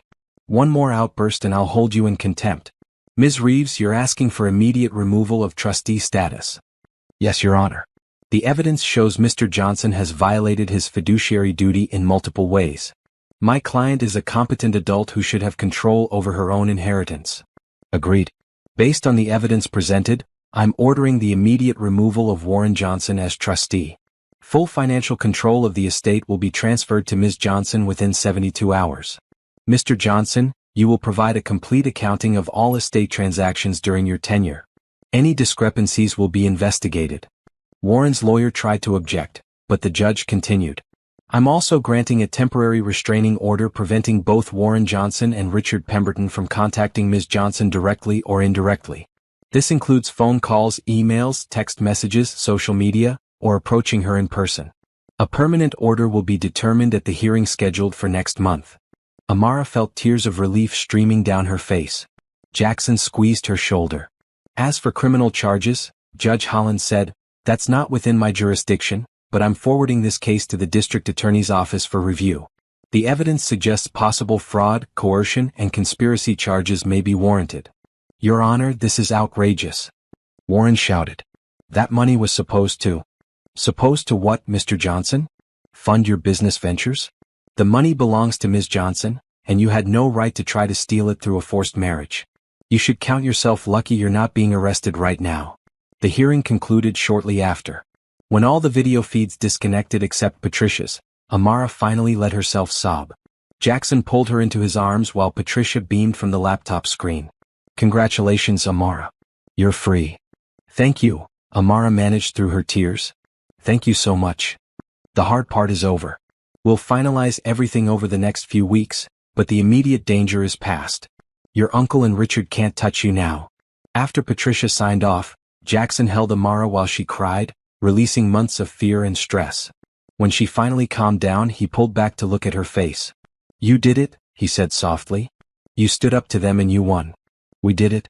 I couldn't have done this without you. What happens now? Amara thought about it. She had her freedom back. In 3 days, she'd have access to her parents' estate. She could leave if she wanted to. Go back to her childhood home, restart her life, move on. But she didn't want to leave. I stay, she said. If that's still okay. I'd like to stay here at least for a while longer. See where things go with us. Help you and Lily Rose. Is that okay? More than okay. They were kissing when Lily Rose's voice came from the doorway. Are you guys boyfriend and girlfriend now? They jumped apart. The little girl stood there in her school clothes, backpack on, grinning widely. I thought you were at school, Jackson stammered. Bus was late. So are you? Boyfriend and girlfriend? Jackson looked at Amara, raising an eyebrow in question. She smiled and nodded. Yes, Jackson told his daughter. We are. Is that okay with you? Lily Rose jumped up and down. Yes. I knew it. I prayed for this.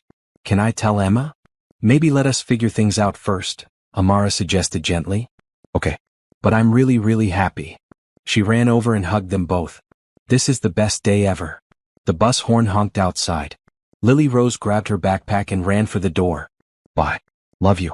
Love you both. After she was gone, Jackson and Amara looked at each other and laughed. Well, that's out in the open now, Jackson said. She's happy about it. She loves you. Has since day one. I love her too. And me? Jackson asked, his voice suddenly vulnerable. Is it too soon to ask that? Amara cupped his face in her hands. I love you. I know it's fast and crazy, but I do. I love you, Jackson Montgomery. His kiss was his answer, deep and passionate and full of promise. When they finally broke apart, both were breathless. I love you too, he whispered. So much. They spent the rest of the day together making plans. Amara would stay in the guest room for now, keeping things appropriate with Lily Rose around. But they'd continue building their relationship, seeing where it led. She'd work on finishing her MBA online while helping manage the household. Eventually, she'd start her nonprofit. You can use one of the properties in your parents' estate as an office, Jackson suggested. Turn it into a resource center. That's a good idea. As evening approached, they prepared dinner together. Something simple, just pasta and salad, but the act of cooking side by side felt significant. This was what she'd dreamed of, this casual domesticity, this partnership. When Lily Rose got home from school, she was still buzzing with excitement. Over dinner, she peppered them with questions about their relationship, when they decided they liked each other, if they'd get married, if Amara would officially be her new mom. Slow down, sweetheart, Jackson laughed. One step at a time. But you do like her a lot, right, Daddy? I like her very much. And Amara, you like Daddy? Very much, Amara confirmed. Then that means you'll probably get married eventually and I'll have a mom again. Jackson and Amara exchanged glances. This was the complication they'd worried about. Lily Rose getting her hopes up too high. Lily Rose, Amara said gently. Your dad and I care about each other. But marriage is a big step. We're taking things slow, getting to know each other better. Can you be patient with us? The little girl's face fell slightly, but she nodded. I can be patient. But I'm still really happy you're staying. After dinner, they watched a movie together. Lily Rose snuggled between them on the couch. It felt natural and right, like they'd been a family forever. When bedtime came, both Jackson and Amara tucked Lily Rose in. They read from The Secret Garden together, trading off paragraphs. Lily Rose's eyes grew heavy, and by the end of the chapter, she was nearly asleep. Good night, baby girl, Jackson whispered, kissing her forehead. Good night, Daddy. Good night, Amara. The little girl's eyes opened sleepily. I'm glad God sent you to us. You're the best gift ever. Amara felt her eyes fill with tears. Good night, sweet girl. In the hallway, Jackson pulled Amara close. She means it, you know. You really are a gift to us. You're both gifts to me too. They stood there, holding each other in the quiet house. Tomorrow would bring new challenges, new adjustments as they figured out this relationship. But for now, they had this moment. And it was perfect. The next morning brought a phone call from Patricia. The bank has released the estate accounts. You now have full access to all your parents' assets, Amara. Sitting at the kitchen table with Jackson, Amara felt the weight of that statement. She was truly free. Financially independent. No longer dependent on anyone's goodwill or charity. Thank you, Patricia. For everything. My pleasure. Now there's one more thing. The district attorney wants to meet with you. They're considering criminal charges against Warren and Richard. Would you be willing to give a formal statement? Yes. Absolutely. After hanging up, Amara looked at Jackson. I need to go back to my parents' house. I've been avoiding it, but I can't anymore. There are things there I need, documents, memories. Would you come with me? Of course. They arranged for Mrs. Chen to pick up Lily Rose from school, then drove across the city to the neighborhood where Amara had grown up. The house was a modest colonial with a maple tree in the front yard. It looked exactly as she remembered, but somehow smaller. Using her key, they entered. The air inside was stale and dust covered everything. Warren had clearly not maintained the property. Amara walked through the rooms, touching familiar surfaces, remembering. This was the living room where we'd watch movies on Friday nights, she told Jackson. And here's the kitchen where my dad made his pancake animals. My room was upstairs. Jackson followed quietly, letting her process. In her childhood bedroom, everything was frozen in time. Posters on the walls, books on the shelves, her old desk where she'd done homework. I was happy here, Amara whispered. Before everything fell apart. You can be happy again. Different, but still happy. She opened her closet and found a box of photo albums. Her parents' wedding, her baby pictures, family vacations. She sat on the bed and started going through them, tears streaming down her face. Jackson sat beside her, offering silent support. I miss them so much, she sobbed. They should be here. They should have seen me graduate, start my career, get married someday. It's not fair. No, it's not. What if I can't do this? What if I mess everything up without them? Jackson turned her to face him. You won't. You're strong and smart and capable. Your parents raised you well. Their legacy lives on in you, Amara. In the woman you've become. I want to sell this house, she decided suddenly. I can't live here. Too many ghosts. But maybe I can use the money to fund my nonprofit. Turn their memory into something good. That's a beautiful idea. They spent the next few hours sorting through the house. Amara packed up items she wanted to keep, family heirlooms, photo albums, her mother's jewelry, her father's engineering awards. Everything else could be sold or donated. In her father's study, she found his business documents and was shocked at how much his shares were worth. Combined with the house value and her mother's family property, her inheritance totaled nearly $2.5 million. It was overwhelming. I don't need all this money, she said to Jackson. What do I do with it? Invest some. Use some for your nonprofit. Live off some. Donate to causes your parents cared about. You have options now. That's the gift they gave you. On the drive back to Jackson's house, Amara felt lighter. Returning to her childhood home had been painful but necessary. She'd said goodbye to that chapter of her life, acknowledged her loss, and decided to move forward. Thank you for coming with me today, she said. Always. Whenever you need me, I'm here. That evening, Nicole called. I heard the hearing went well. I'm so glad, Amara. Thank you for providing that evidence. You saved me. I should have done it sooner. I was just scared. Uncle Warren he's not taking this well. Has he threatened you? Not directly. But he's making my life difficult at work. I might need to find a new job. Come work for me, Amara offered impulsively. I'm starting a nonprofit to help women in crisis. I'll need staff and you understand what it's like to feel trapped. Plus, you're great with finances. Really? You trust me after I didn't help you earlier? You helped when it mattered. That's what counts. Think about it. I will. Thank you. Over the next few days, things settled into a new routine. Amara officially moved most of her belongings from storage into the guest room. She started taking online MBA classes again. She and Jackson began planning her nonprofit, researching similar organizations, figuring out funding and structure. Trevor stopped by one evening, ostensibly to discuss business with Jackson but really to assess Amara. They sat in the study while Jackson reviewed documents, and Trevor studied her with calculating eyes. So you're staying, he said. Not a question. I am. Jackson seems happy. Happier than I've seen him since Claire died. I'm glad. Don't hurt him. Or Lily Rose. They've been through enough. Amara met his gaze steadily. I have no intention of hurting them. I love them. Love isn't always enough. Maybe not. But it's a good start. Trevor seemed to accept that. His manner warmed slightly, and he began asking about her nonprofit plans.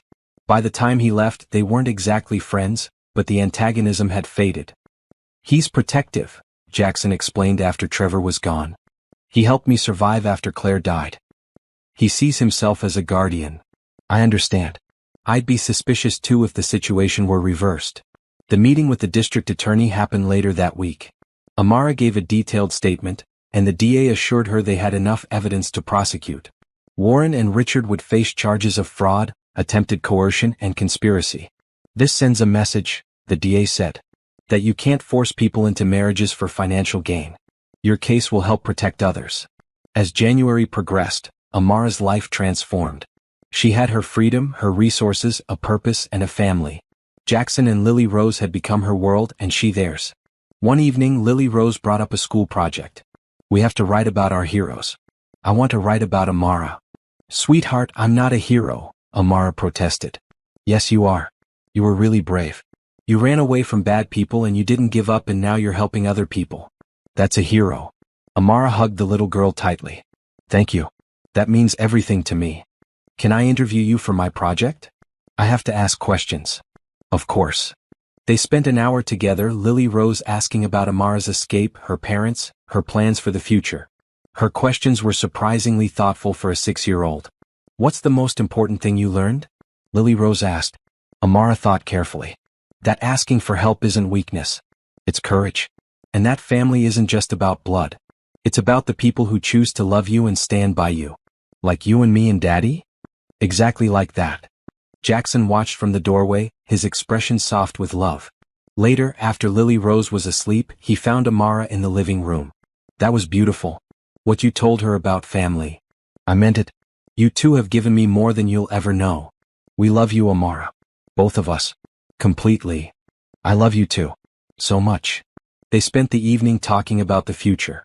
Jackson wanted to take things to the next level, maybe go on actual dates now that things had settled. Amara agreed.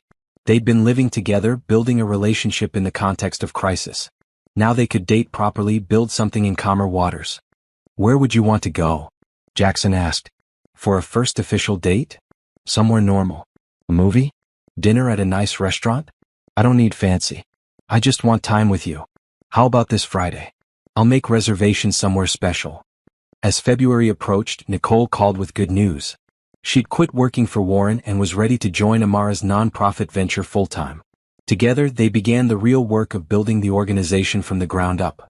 They named it New Horizons, a resource center for women escaping financial coercion and forced marriages.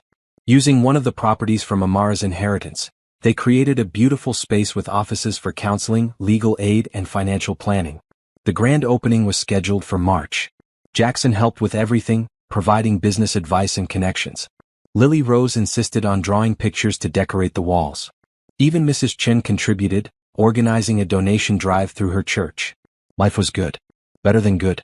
It was everything Amara had dreamed of during those dark months under her uncle's control. But she couldn't shake the feeling that it was almost too good. That something was waiting to disrupt this perfect new life she'd built. She tried to ignore the worry to just enjoy her happiness. But late at night, lying in bed, she couldn't help wondering. What came next? The restraining order hearing was scheduled for the first week of March. Patricia had warned them it would be intense, but Warren and Richard would make their final arguments against the order becoming permanent. Amara dressed carefully that morning in a professional green suit. Jackson wore a charcoal suit, and even Lily Rose had insisted on wearing her fancy dress to court, a blue velvet dress with white tights. "Why is Lily Rose coming?" Amara asked as they drove to the courthouse. "She asked to. She wants to support you. I told her she doesn't have to testify or do anything scary. She just wants to be there." In the courthouse hallway, Amara saw her uncle for the first time since escaping. Warren looked older, haggard, defeated. Richard stood beside him, his expression blank. When Warren's eyes met hers, she saw hatred there. "You destroyed everything," he spat before his lawyer pulled him away. "He destroyed himself," Patricia said firmly. "Don't let him get to you." The hearing was more formal than the video conference had been. Judge Holland presided, listening to arguments from both sides. Warren's lawyer tried to argue that the restraining order was unnecessary, that his client had already lost his position as trustee and posed no threat. "My client admits his judgment may have been clouded by financial stress," the lawyer said. "But he never intended real harm. He believed he was protecting his niece's interests." "By forcing her into marriage?" Judge Holland asked dryly. "Please explain that logic." The lawyer floundered. Patricia presented additional evidence, including voicemails Warren had left for Nicole after the first hearing, threatening her job and promising revenge. "Your Honor, Mr. Johnson has demonstrated a clear pattern of intimidation and retaliation. Ms. Johnson deserves protection." Richard's lawyer took a different approach. "My client committed no crime. He was approached with a business opportunity. He can hardly be blamed for another man's misguided plans." "Except your client attended meetings where coercion was discussed," Patricia countered. "He knew Ms. Johnson was being forced into this arrangement. He not only participated, he enabled it." The hearing lasted 3 hours. Lily Rose sat quietly beside Jackson, coloring in a book he'd brought for her. Occasionally she'd look up at Amara and smile encouragingly. Finally, Judge Holland rendered her decision. "Based on the evidence presented, I'm making the temporary restraining order permanent. Warren Johnson and Richard Pemberton are prohibited from contacting Amara Johnson directly or indirectly for a period of 5 years. Violations will result in immediate arrest. Additionally, I'm ordering both men to pay Ms. Johnson's legal fees and court costs." Warren's face turned purple. "This is outrageous. She's my family." "Then you should have treated her like family, Mr. Johnson." This hearing is concluded. Outside the courthouse, Amara finally allowed herself to feel the full weight of relief. It was over. Really truly over. Her uncle couldn't hurt her anymore. Lily Rose hugged her tightly. "You won. The judge said they can't bother you anymore." "That's right, sweetheart. It's finally finished." They celebrated with lunch at Lily Rose's favorite restaurant, a cheerful place with excellent pasta. The little girl was animated, telling them all about the courthouse, the judge's fancy robe, the big desk. "When I grow up, I want to be a judge," she announced. "So I can help people like the judge helped Amara." "That's a wonderful goal," Amara said. "You'd be an excellent judge." Jackson reached across the table and took Amara's hand. "How do you feel?" "Free. Really, completely free. Like I can finally breathe." That evening, after Lily Rose was asleep, they sat together on the back porch overlooking the garden. Spring was coming and the first flowers were beginning to bloom. Amara thought about how much had changed since she'd arrived in that crate 4 months ago. "I never imagined this," she said softly. "When I climbed into that crate, I was just trying to survive the next day. I didn't think about what came after. And now I have everything I never knew I wanted. A family. A purpose. You." Jackson pulled her closer. "I'm glad you ended up here. I know the circumstances were terrible, but I can't regret how we met. You've changed our lives, Amara. Made us whole again. You've done the same for me." They sat in comfortable silence, just holding each other. After a while, Jackson spoke again. "I want to ask you something. And you can say no or say it's too soon. But I need you to know where my head is at." Amara's heart sped up. "Okay. I love you. Lily Rose loves you. This house, our life, it all feels complete with you in it. I know we've only been together officially for a couple months. I know conventional wisdom says we should wait longer. But I also know what I want. What we want." He pulled back to look at her face. "Amara Johnson, will you marry me?" "Not right away. Whenever you're ready. But I want you to know that's where this is heading for me. That's what I'm building toward. Tears filled Amara's eyes. Yes, I'll marry you. Maybe not tomorrow, but someday soon. Because I can't imagine my life without you and Lily Rose. He kissed her deeply, both of them crying and laughing at the same time. I don't have a ring yet. I wanted to ask first, make sure you were ready. I don't need a ring right now. I just need you. They held each other as the evening darkened, making plans for their future. A small wedding, intimate and meaningful. Maybe in the garden where Lily Rose and Claire had planted flowers. A honeymoon somewhere warm. A life built together, supporting each other's dreams. Should we tell Lily Rose? Amara asked. Tomorrow. Let's just have tonight for ourselves. The next morning they sat Lily Rose down after breakfast. She looked between them curiously. Did I do something wrong? No, sweetheart, Jackson assured her. We have something to tell you. Something good. What is it? I asked Amara to marry me, and she said yes. Lily Rose's eyes went wide. Then she started screaming with joy, jumping up and down, running in circles. Really? Really? Amara's going to be my new mom? If that's okay with you, Amara said carefully. I know I can never replace your first mom, but I'd love to be a mom to you if you'll have me. Lily Rose threw herself into Amara's arms. Yes. This is the best day of my whole life. Can I help plan the wedding? Can I be a flower girl? Can I tell everyone at school? One thing at a time, Jackson laughed. And yes, you can definitely be our flower girl. The engagement transformed something in their household. Before, Amara had been a guest, someone temporarily living there. Now she was family. Permanent. They began making long-term plans, talking about room arrangements, discussing whether to look for a new house or renovate the current one. I like this house, Amara said. It has good energy. We could add on instead of moving. An addition could work. Maybe expand the kitchen and add an office for you? New Horizons officially opened in late March. The event was well attended, with local media coverage and community support. Nicole managed the office brilliantly, and they'd already helped 3 women escape dangerous situations. Amara spoke at the opening, telling her story. 4 months ago, I was desperate and scared, hiding in a shipping crate to escape. Today I'm here because people believed in me, supported me, and helped me rebuild. That's what New Horizons is about. Giving women the tools and support to escape financial coercion and build new lives. Nobody should have to hide in a crate to be free. The room erupted in applause. Jackson and Lily Rose watched from the front row, beaming with pride. That night, Jackson presented Amara with a ring. It was beautiful but not ostentatious, a sapphire surrounded by small diamonds. It reminded me of you, he explained. Strong and beautiful and unique. Amara slid it onto her finger where it fit perfectly. I love it. I love you. They set a wedding date for June, giving them time to plan something meaningful but not overly elaborate. Lily Rose took her role as flower girl very seriously, practicing walking slowly and trying to perfect her flower tossing technique. As spring progressed, Amara felt her life finally settling into place. The legal issues were resolved. Her nonprofit was thriving. Her relationship with Jackson deepened every day. Even her relationship with Lily Rose had evolved into something beautiful and genuine.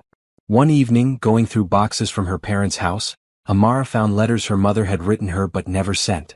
Letters meant to be opened on important occasions. She found one marked, "For your wedding day." With shaking hands she opened it. "My dearest Amara," the letter began. "If you're reading this, it means I'm not there to celebrate with you. I'm so sorry for that. But I want you to know how proud I am of the woman you've become. You've always been strong, compassionate, intelligent. These qualities will serve you well in marriage. Remember to communicate, to forgive, to laugh together. Choose joy every day even when it's hard. And know that your father and I love you eternally. We're watching over you, celebrating with you, blessing your new beginning. Love always, Mom." Amara sobbed as she read, but they were healing tears. She showed the letter to Jackson, who held her as she cried. "They'd be so proud of you," he said. "Of everything you've accomplished. How you've turned tragedy into purpose." "I hope so. I hope they know I'm happy." They know. Somehow they know. The months flew by. Before Amara knew it, June arrived and their wedding day was here. The ceremony was held in the garden, exactly as they'd planned. About 50 people attended, friends and family and colleagues.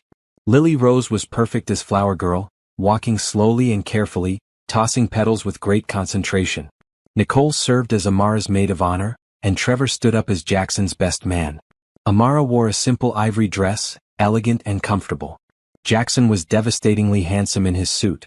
When she walked down the makeshift aisle on Trevor's arm, he'd insisted on the honor since her father couldn't be there. Jackson's eyes filled with tears. The ceremony was brief but meaningful. They wrote their own vows, promising to support each other's dreams, to be honest, to choose love every day. When the officiant pronounced them married, Jackson kissed Amara to thunderous applause. The reception was joyful and relaxed, exactly what they'd wanted. They danced their first dance to a song Claire had loved, Jackson's way of honoring his first wife even as he celebrated his new marriage. It felt right, acknowledging the past while embracing the future. Lily Rose gave a toast that had everyone crying. Amara came in a box, she said seriously. But she was really a gift. She made Daddy smile again. She made our house happy. And now she's my mom. Thank you, God, for sending her to us. As the evening wound down, Amara found herself standing in the garden with Jackson, watching their guests mingle. We did it, she said. We really did it. Any regrets? Not one. You. Only that I didn't find you sooner. We found each other exactly when we were supposed to. Neither of us was ready before. He pulled her close. I love you, Mrs. Montgomery. I love you too, Mr. Montgomery. Lily Rose ran over, her flower girl dress grass-stained from playing. Can I call you Mom now? Or do I have to wait? Amara's heart swelled. You can call me whatever feels right, sweetheart. Mom, Amara, whatever you're comfortable with. I want to call you Mom. Is that okay? More than okay. I'd be honored. The little girl hugged them both. Best family ever. As the sun set over the garden, Amara reflected on her journey. For months ago she'd been desperate, broken, terrified. She'd hidden in a shipping crate because it seemed like her only option. She'd had no idea that crate would deliver her to exactly where she needed to be. To a man who would save her and love her. To a child who would accept her and cherish her. To a home that would become her sanctuary and her future. She'd run from a forced marriage only to find her true marriage, the one she chose freely. The one built on love and respect and genuine partnership. Looking at Jackson and Lily Rose, her family now officially and completely, Amara finally understood what her mother had written. Choose joy. Even when it's hard. Even when the path is unclear. Choose joy and trust that you'll find your way. She had. Against all odds, she'd found her way home. 3 months after the wedding, Amara stood in the newly expanded home office, reviewing applications for New Horizons. The nonprofit had grown beyond her wildest expectations. They'd helped 23 women escape dangerous situations, providing legal support, financial counseling, and temporary housing. Amara, you have a call, Nicole called from the main office. It's a reporter from the State Journal. They want to do a feature on New Horizons. Amara took the call, scheduling an interview for the following week. Media attention meant more funding, which meant helping more women. It was exactly what she'd hoped for. That evening she came home to find Jackson and Lily Rose in the kitchen attempting to bake cookies. Flour covered every surface and Lily Rose had chocolate on her nose. We're making you a surprise, Lily Rose announced, then immediately covered her mouth. Oops. I wasn't supposed to tell. It's not much of a surprise when the kitchen looks like a flour bomb exploded, Jackson said ruefully. But yes, we're celebrating. Celebrating what? Your success. New Horizons just got a major grant, right? That deserves cookies. Amara laughed and joined them, helping to salvage the cookie dough. As they worked together, she felt overwhelmingly grateful. This simple moment, baking cookies with her family on a Tuesday evening, was everything she'd never thought she could have. Mom, can I ask you something? Lily Rose said as they put cookies in the oven. Amara still felt a thrill every time Lily Rose called her mom. Of course, sweetie. At school we're doing family trees. And I want to put you on mine. But I also want to put my first mommy. Is that okay? Can I have 2 moms on my tree? Absolutely, Amara said, kneeling to be at eye level. Your first mom will always be part of your family, part of your history. I'm not here to replace her. I'm just lucky enough to be part of your family now too. So I can have both? You can have both. Love doesn't replace itself. It grows. There's room in your heart for everyone you've loved.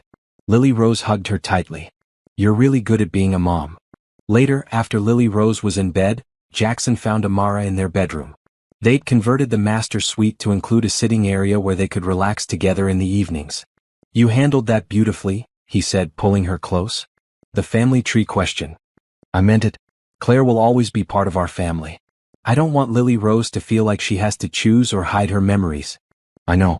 It's one of the many reasons I love you. They settled on the couch together, Amara tucking her feet under her.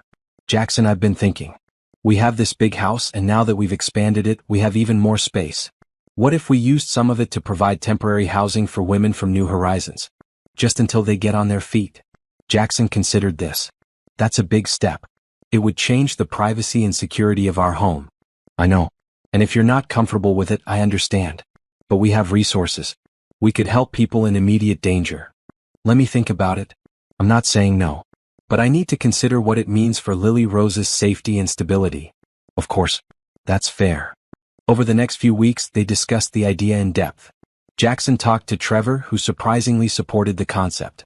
You already run a non-profit out of one of your properties, Trevor pointed out. This is just an extension of that mission. They decided to convert the detached garage apartment, where Mrs. Chen had her space, into a more substantial two-bedroom unit.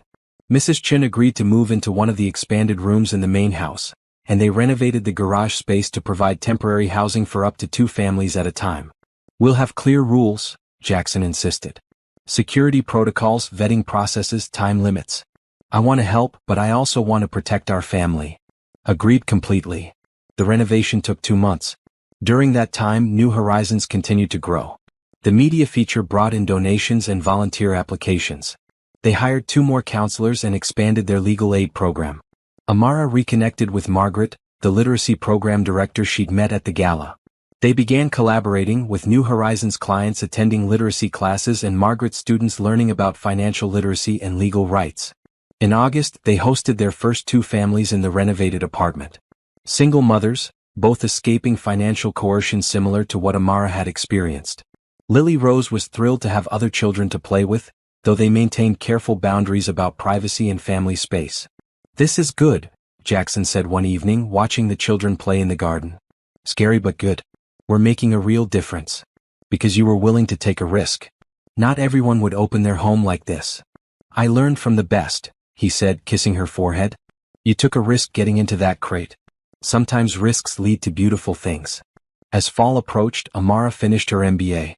The graduation ceremony was small but meaningful. Jackson, Lily Rose, Nicole, and Mrs. Chen all attended, cheering loudly when her name was called. What's next?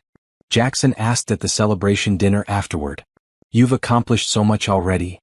I want to expand New Horizons to other cities. Maybe franchise the model or create a network of similar organizations.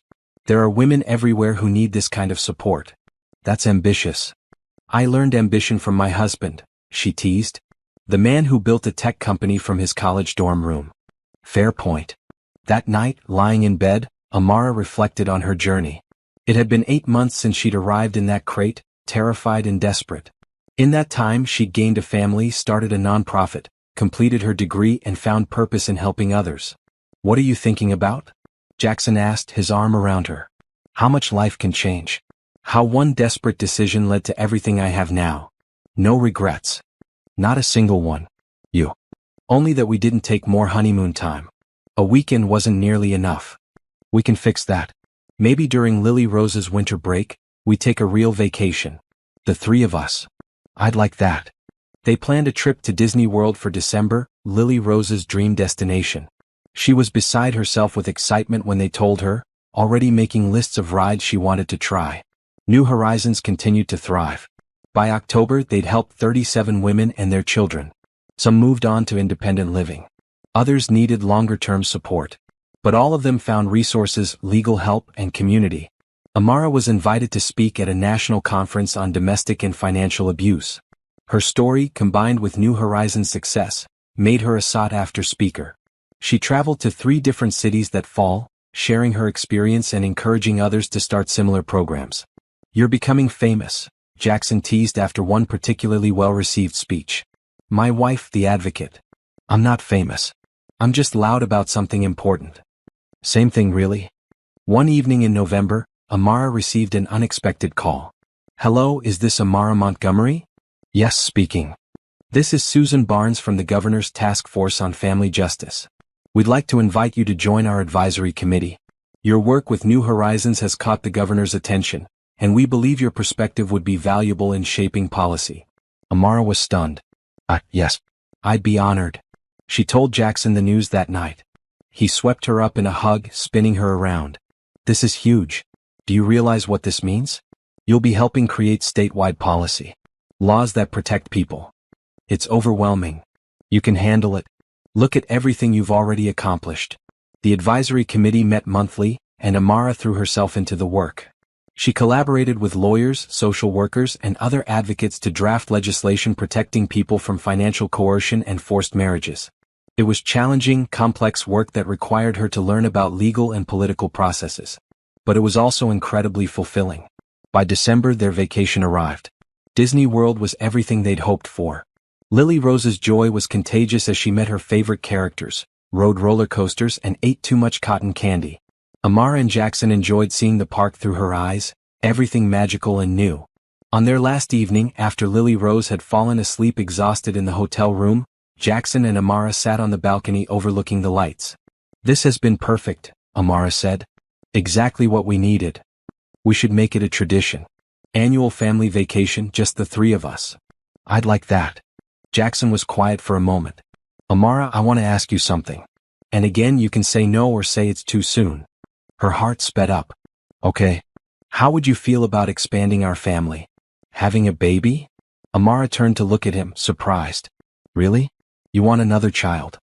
I do. If you do. I love being a dad. And watching you with Lily Rose, seeing what an incredible mother you are. I'd love to have a baby with you. But only if that's something you want. Amara thought about it. She'd always wanted children someday, but she'd been so focused on survival and then on rebuilding that she hadn't let herself consider the possibility. But now, with her life stable and settled, the idea appealed to her. Yes, she said softly. I'd love to have a baby with you. His smile was brilliant. Really? Really? Maybe we wait until spring? Give me time to transition some of my New Horizons responsibilities to Nicole, make sure everything's stable. Spring sounds perfect. They kissed as fireworks lit up the sky behind them, the perfect ending to a perfect vacation. When they told Lily Rose on the plane ride home, she was ecstatic. A baby brother or sister? Really? This is the best news ever. Can I help pick the name? We're not pregnant yet, sweetheart, Amara cautioned. We're just talking about maybe trying for a baby. You'll be pregnant soon. I can feel it. And I'm going to be the best big sister ever. Back home, life returned to normal. The holidays approached, and Amara threw herself into making them special. It would be their first Christmas as a married family, and she wanted it to be memorable. They decorated the house together, Lily Rose insisting on putting the angel on top of the tree.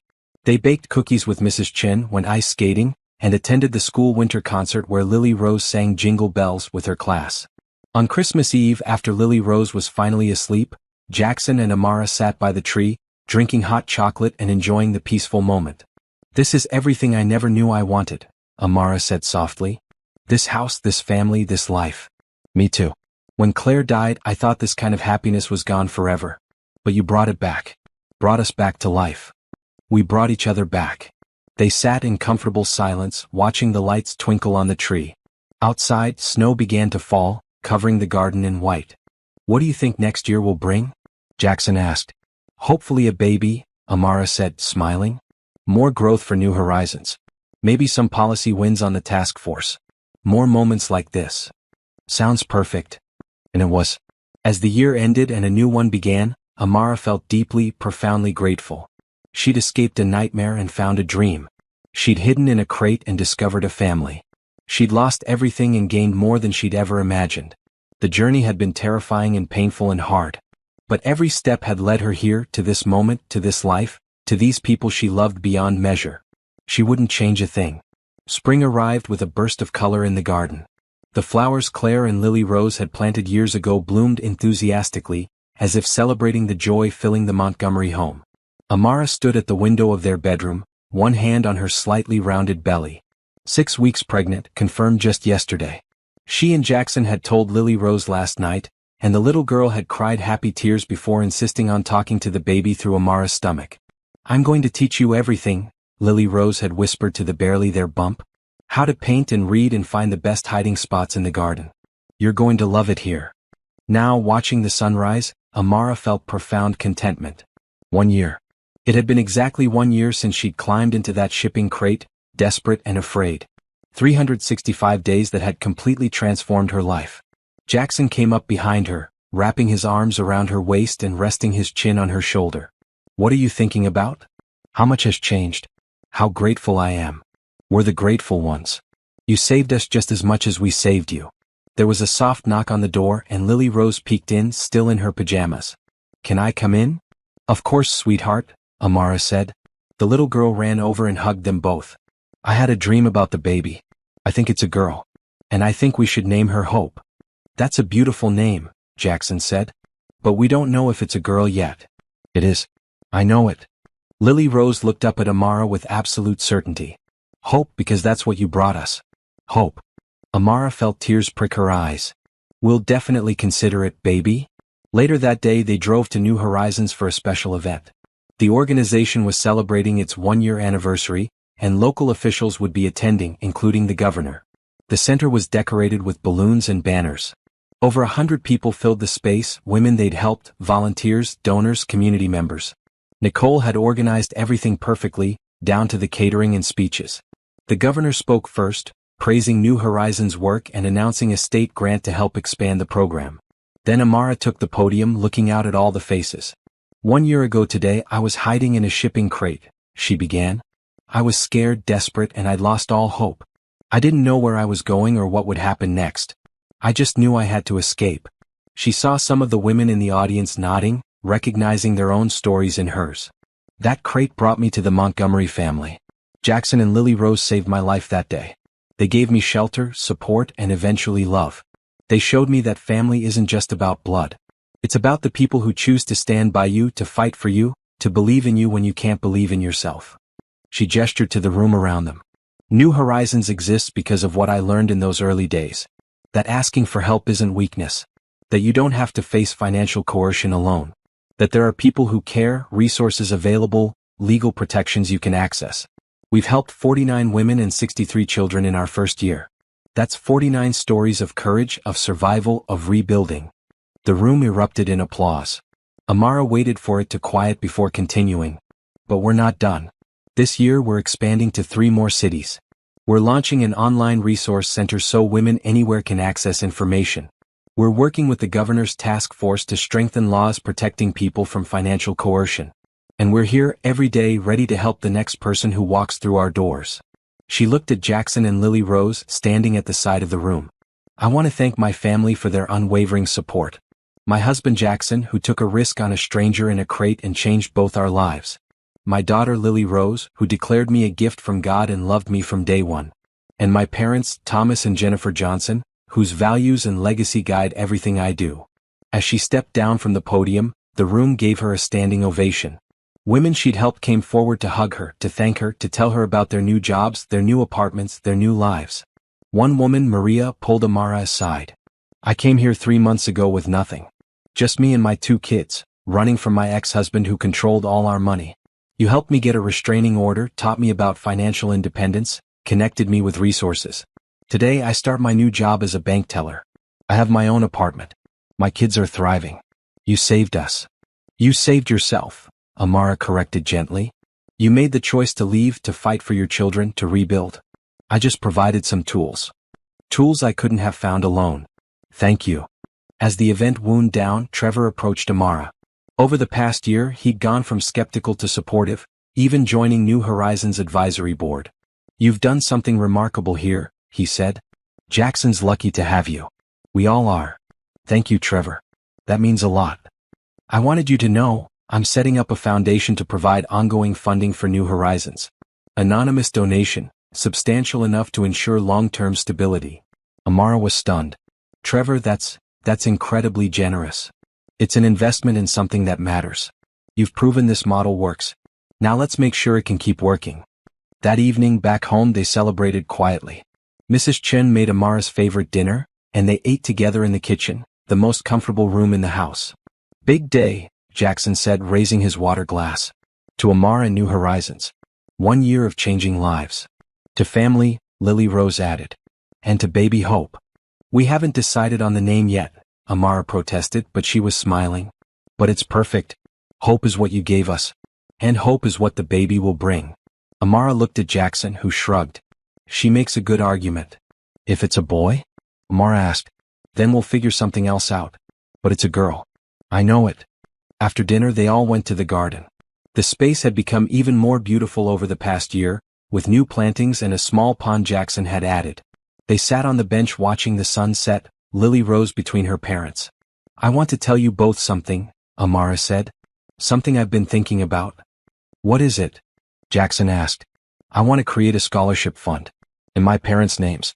For young women pursuing business degrees or nonprofit work. Give them opportunities, support their dreams. That's beautiful, Jackson said. Your parents would love that. I was also thinking, the house where I grew up, the one we sold? A family is living there now with 3 kids. I drove by last week and saw them playing in the yard. My mom always said that house was meant to be full of laughter and children. I'm glad it is again. You've made peace with losing it? I haven't lost it. The memories are still mine. And now that house is making new memories for another family. That feels right. They sat in comfortable silence, watching stars appear in the darkening sky. Lily Rose eventually fell asleep, her head on Amara's shoulder. Jackson carefully carried her inside and put her to bed. When he returned to the garden, Amara was still sitting on the bench, one hand on her belly. Jackson sat beside her and took her other hand. Do you ever think about that day? He asked. The crate day. Sometimes. Less now than I used to. At first, I'd have nightmares about being trapped in the dark. But those faded. I think about it often. How easily we could have missed each other. If the delivery had been scheduled for a different day, if Lily Rose hadn't insisted on looking in the crate, if I'd called the police instead of helping you myself. But you didn't. You saw someone in need and you helped. That's who you are, Jackson. That's why I love you. I love you too. So much it scares me sometimes. Scares you how? Because I've already lost someone I loved. I know how quickly everything can change. How fragile happiness is. Amara turned to face him fully. Then we appreciate every day we have. We don't take anything for granted. We choose each other every single day and we build a life worth living. He kissed her softly. Sounds perfect. As the weeks passed, Amara's pregnancy progressed normally. She continued working at New Horizons, though at a reduced pace. Nicole took on more leadership responsibilities, proving herself more than capable. The task force work continued, and in May, they successfully passed legislation strengthening protections against financial coercion and forced marriages. The law, informally called Amara's Law by the media, would help countless people. How does it feel? Jackson asked the night the bill passed. Having a law named after you? Surreal. But good. Like my parents' deaths and my own struggles, led to something meaningful. Like it wasn't all for nothing. Summer arrived with heat and humidity.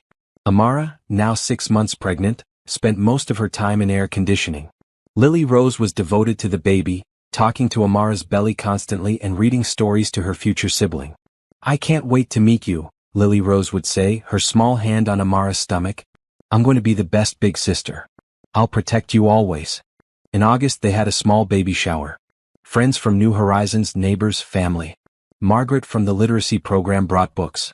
Trevor brought practical gifts like diapers and wipes. Nicole gave them a beautiful handmade quilt. I made it myself, Nicole said shyly. Took me 3 months. But I wanted the baby to have something special. Amara hugged her cousin tightly. It's perfect. Thank you for everything. For being brave enough to help me, for standing by me, for being part of this journey. You changed my life too, Nicole said.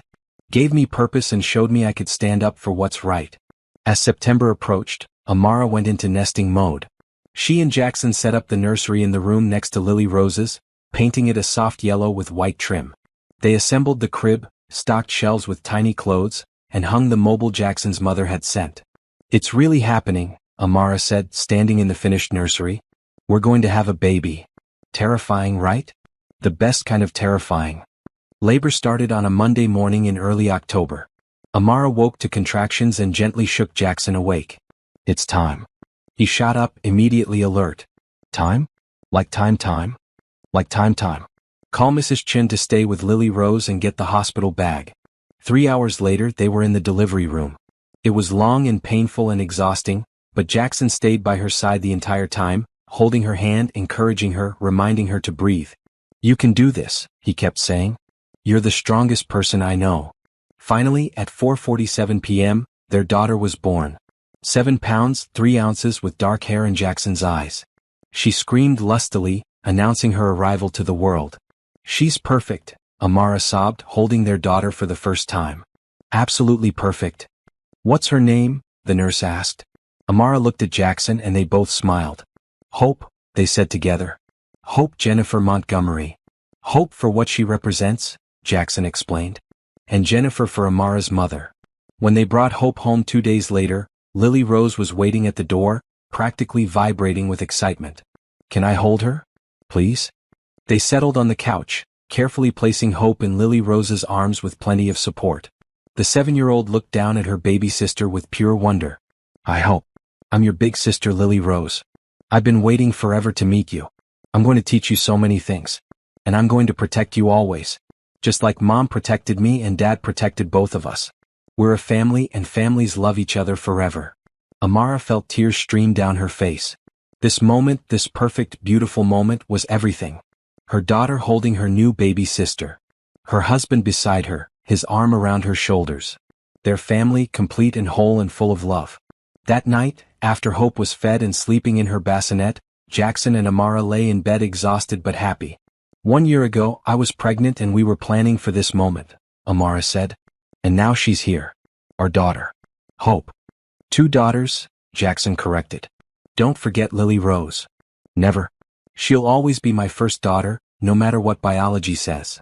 "You're an amazing mother, Amara. To both of them. You're an amazing father. And husband. And person." They lay in comfortable silence, listening to Hope's soft breathing from the bassinet. Finally, Jackson spoke. "Thank you for getting in that crate." Amara laughed softly. "That's probably the strangest thank you I've ever received. I'm serious. If you hadn't been brave enough to hide in that crate, we never would have met. Lily Rose and I would still be going through the motions, existing but not really living. You brought us back to life, Amara. You brought Hope back to this house. Our daughter's name is perfect because that's exactly what you are. Hope. You brought Hope back to me too. And love. And family. And purpose. So we saved each other. We did. And now we get to raise these beautiful girls together, build this life together, face whatever comes together. Forever," Jackson promised. "Forever," Amara agreed. As she drifted off to sleep, exhausted from labor and overwhelmed with love, Amara thought about her journey. From desperate young woman hiding in a crate, to wife and mother with a family and purpose. From victim to advocate. From broken to whole. The path had been terrifying. But every hard moment had led her here, to this perfect life she never could have imagined. She'd lost her parents, faced betrayal and coercion, experienced fear and desperation. But she'd also found love. Real, true, lasting love with a man who saw her, valued her, cherished her. She'd found a daughter who accepted her immediately and loved her unconditionally. She'd found purpose in helping others escape situations like hers. And now she had a new daughter, a tiny perfect human to raise and love and guide. Outside, the wind rustled through the garden where Claire and Lily Rose's flowers bloomed.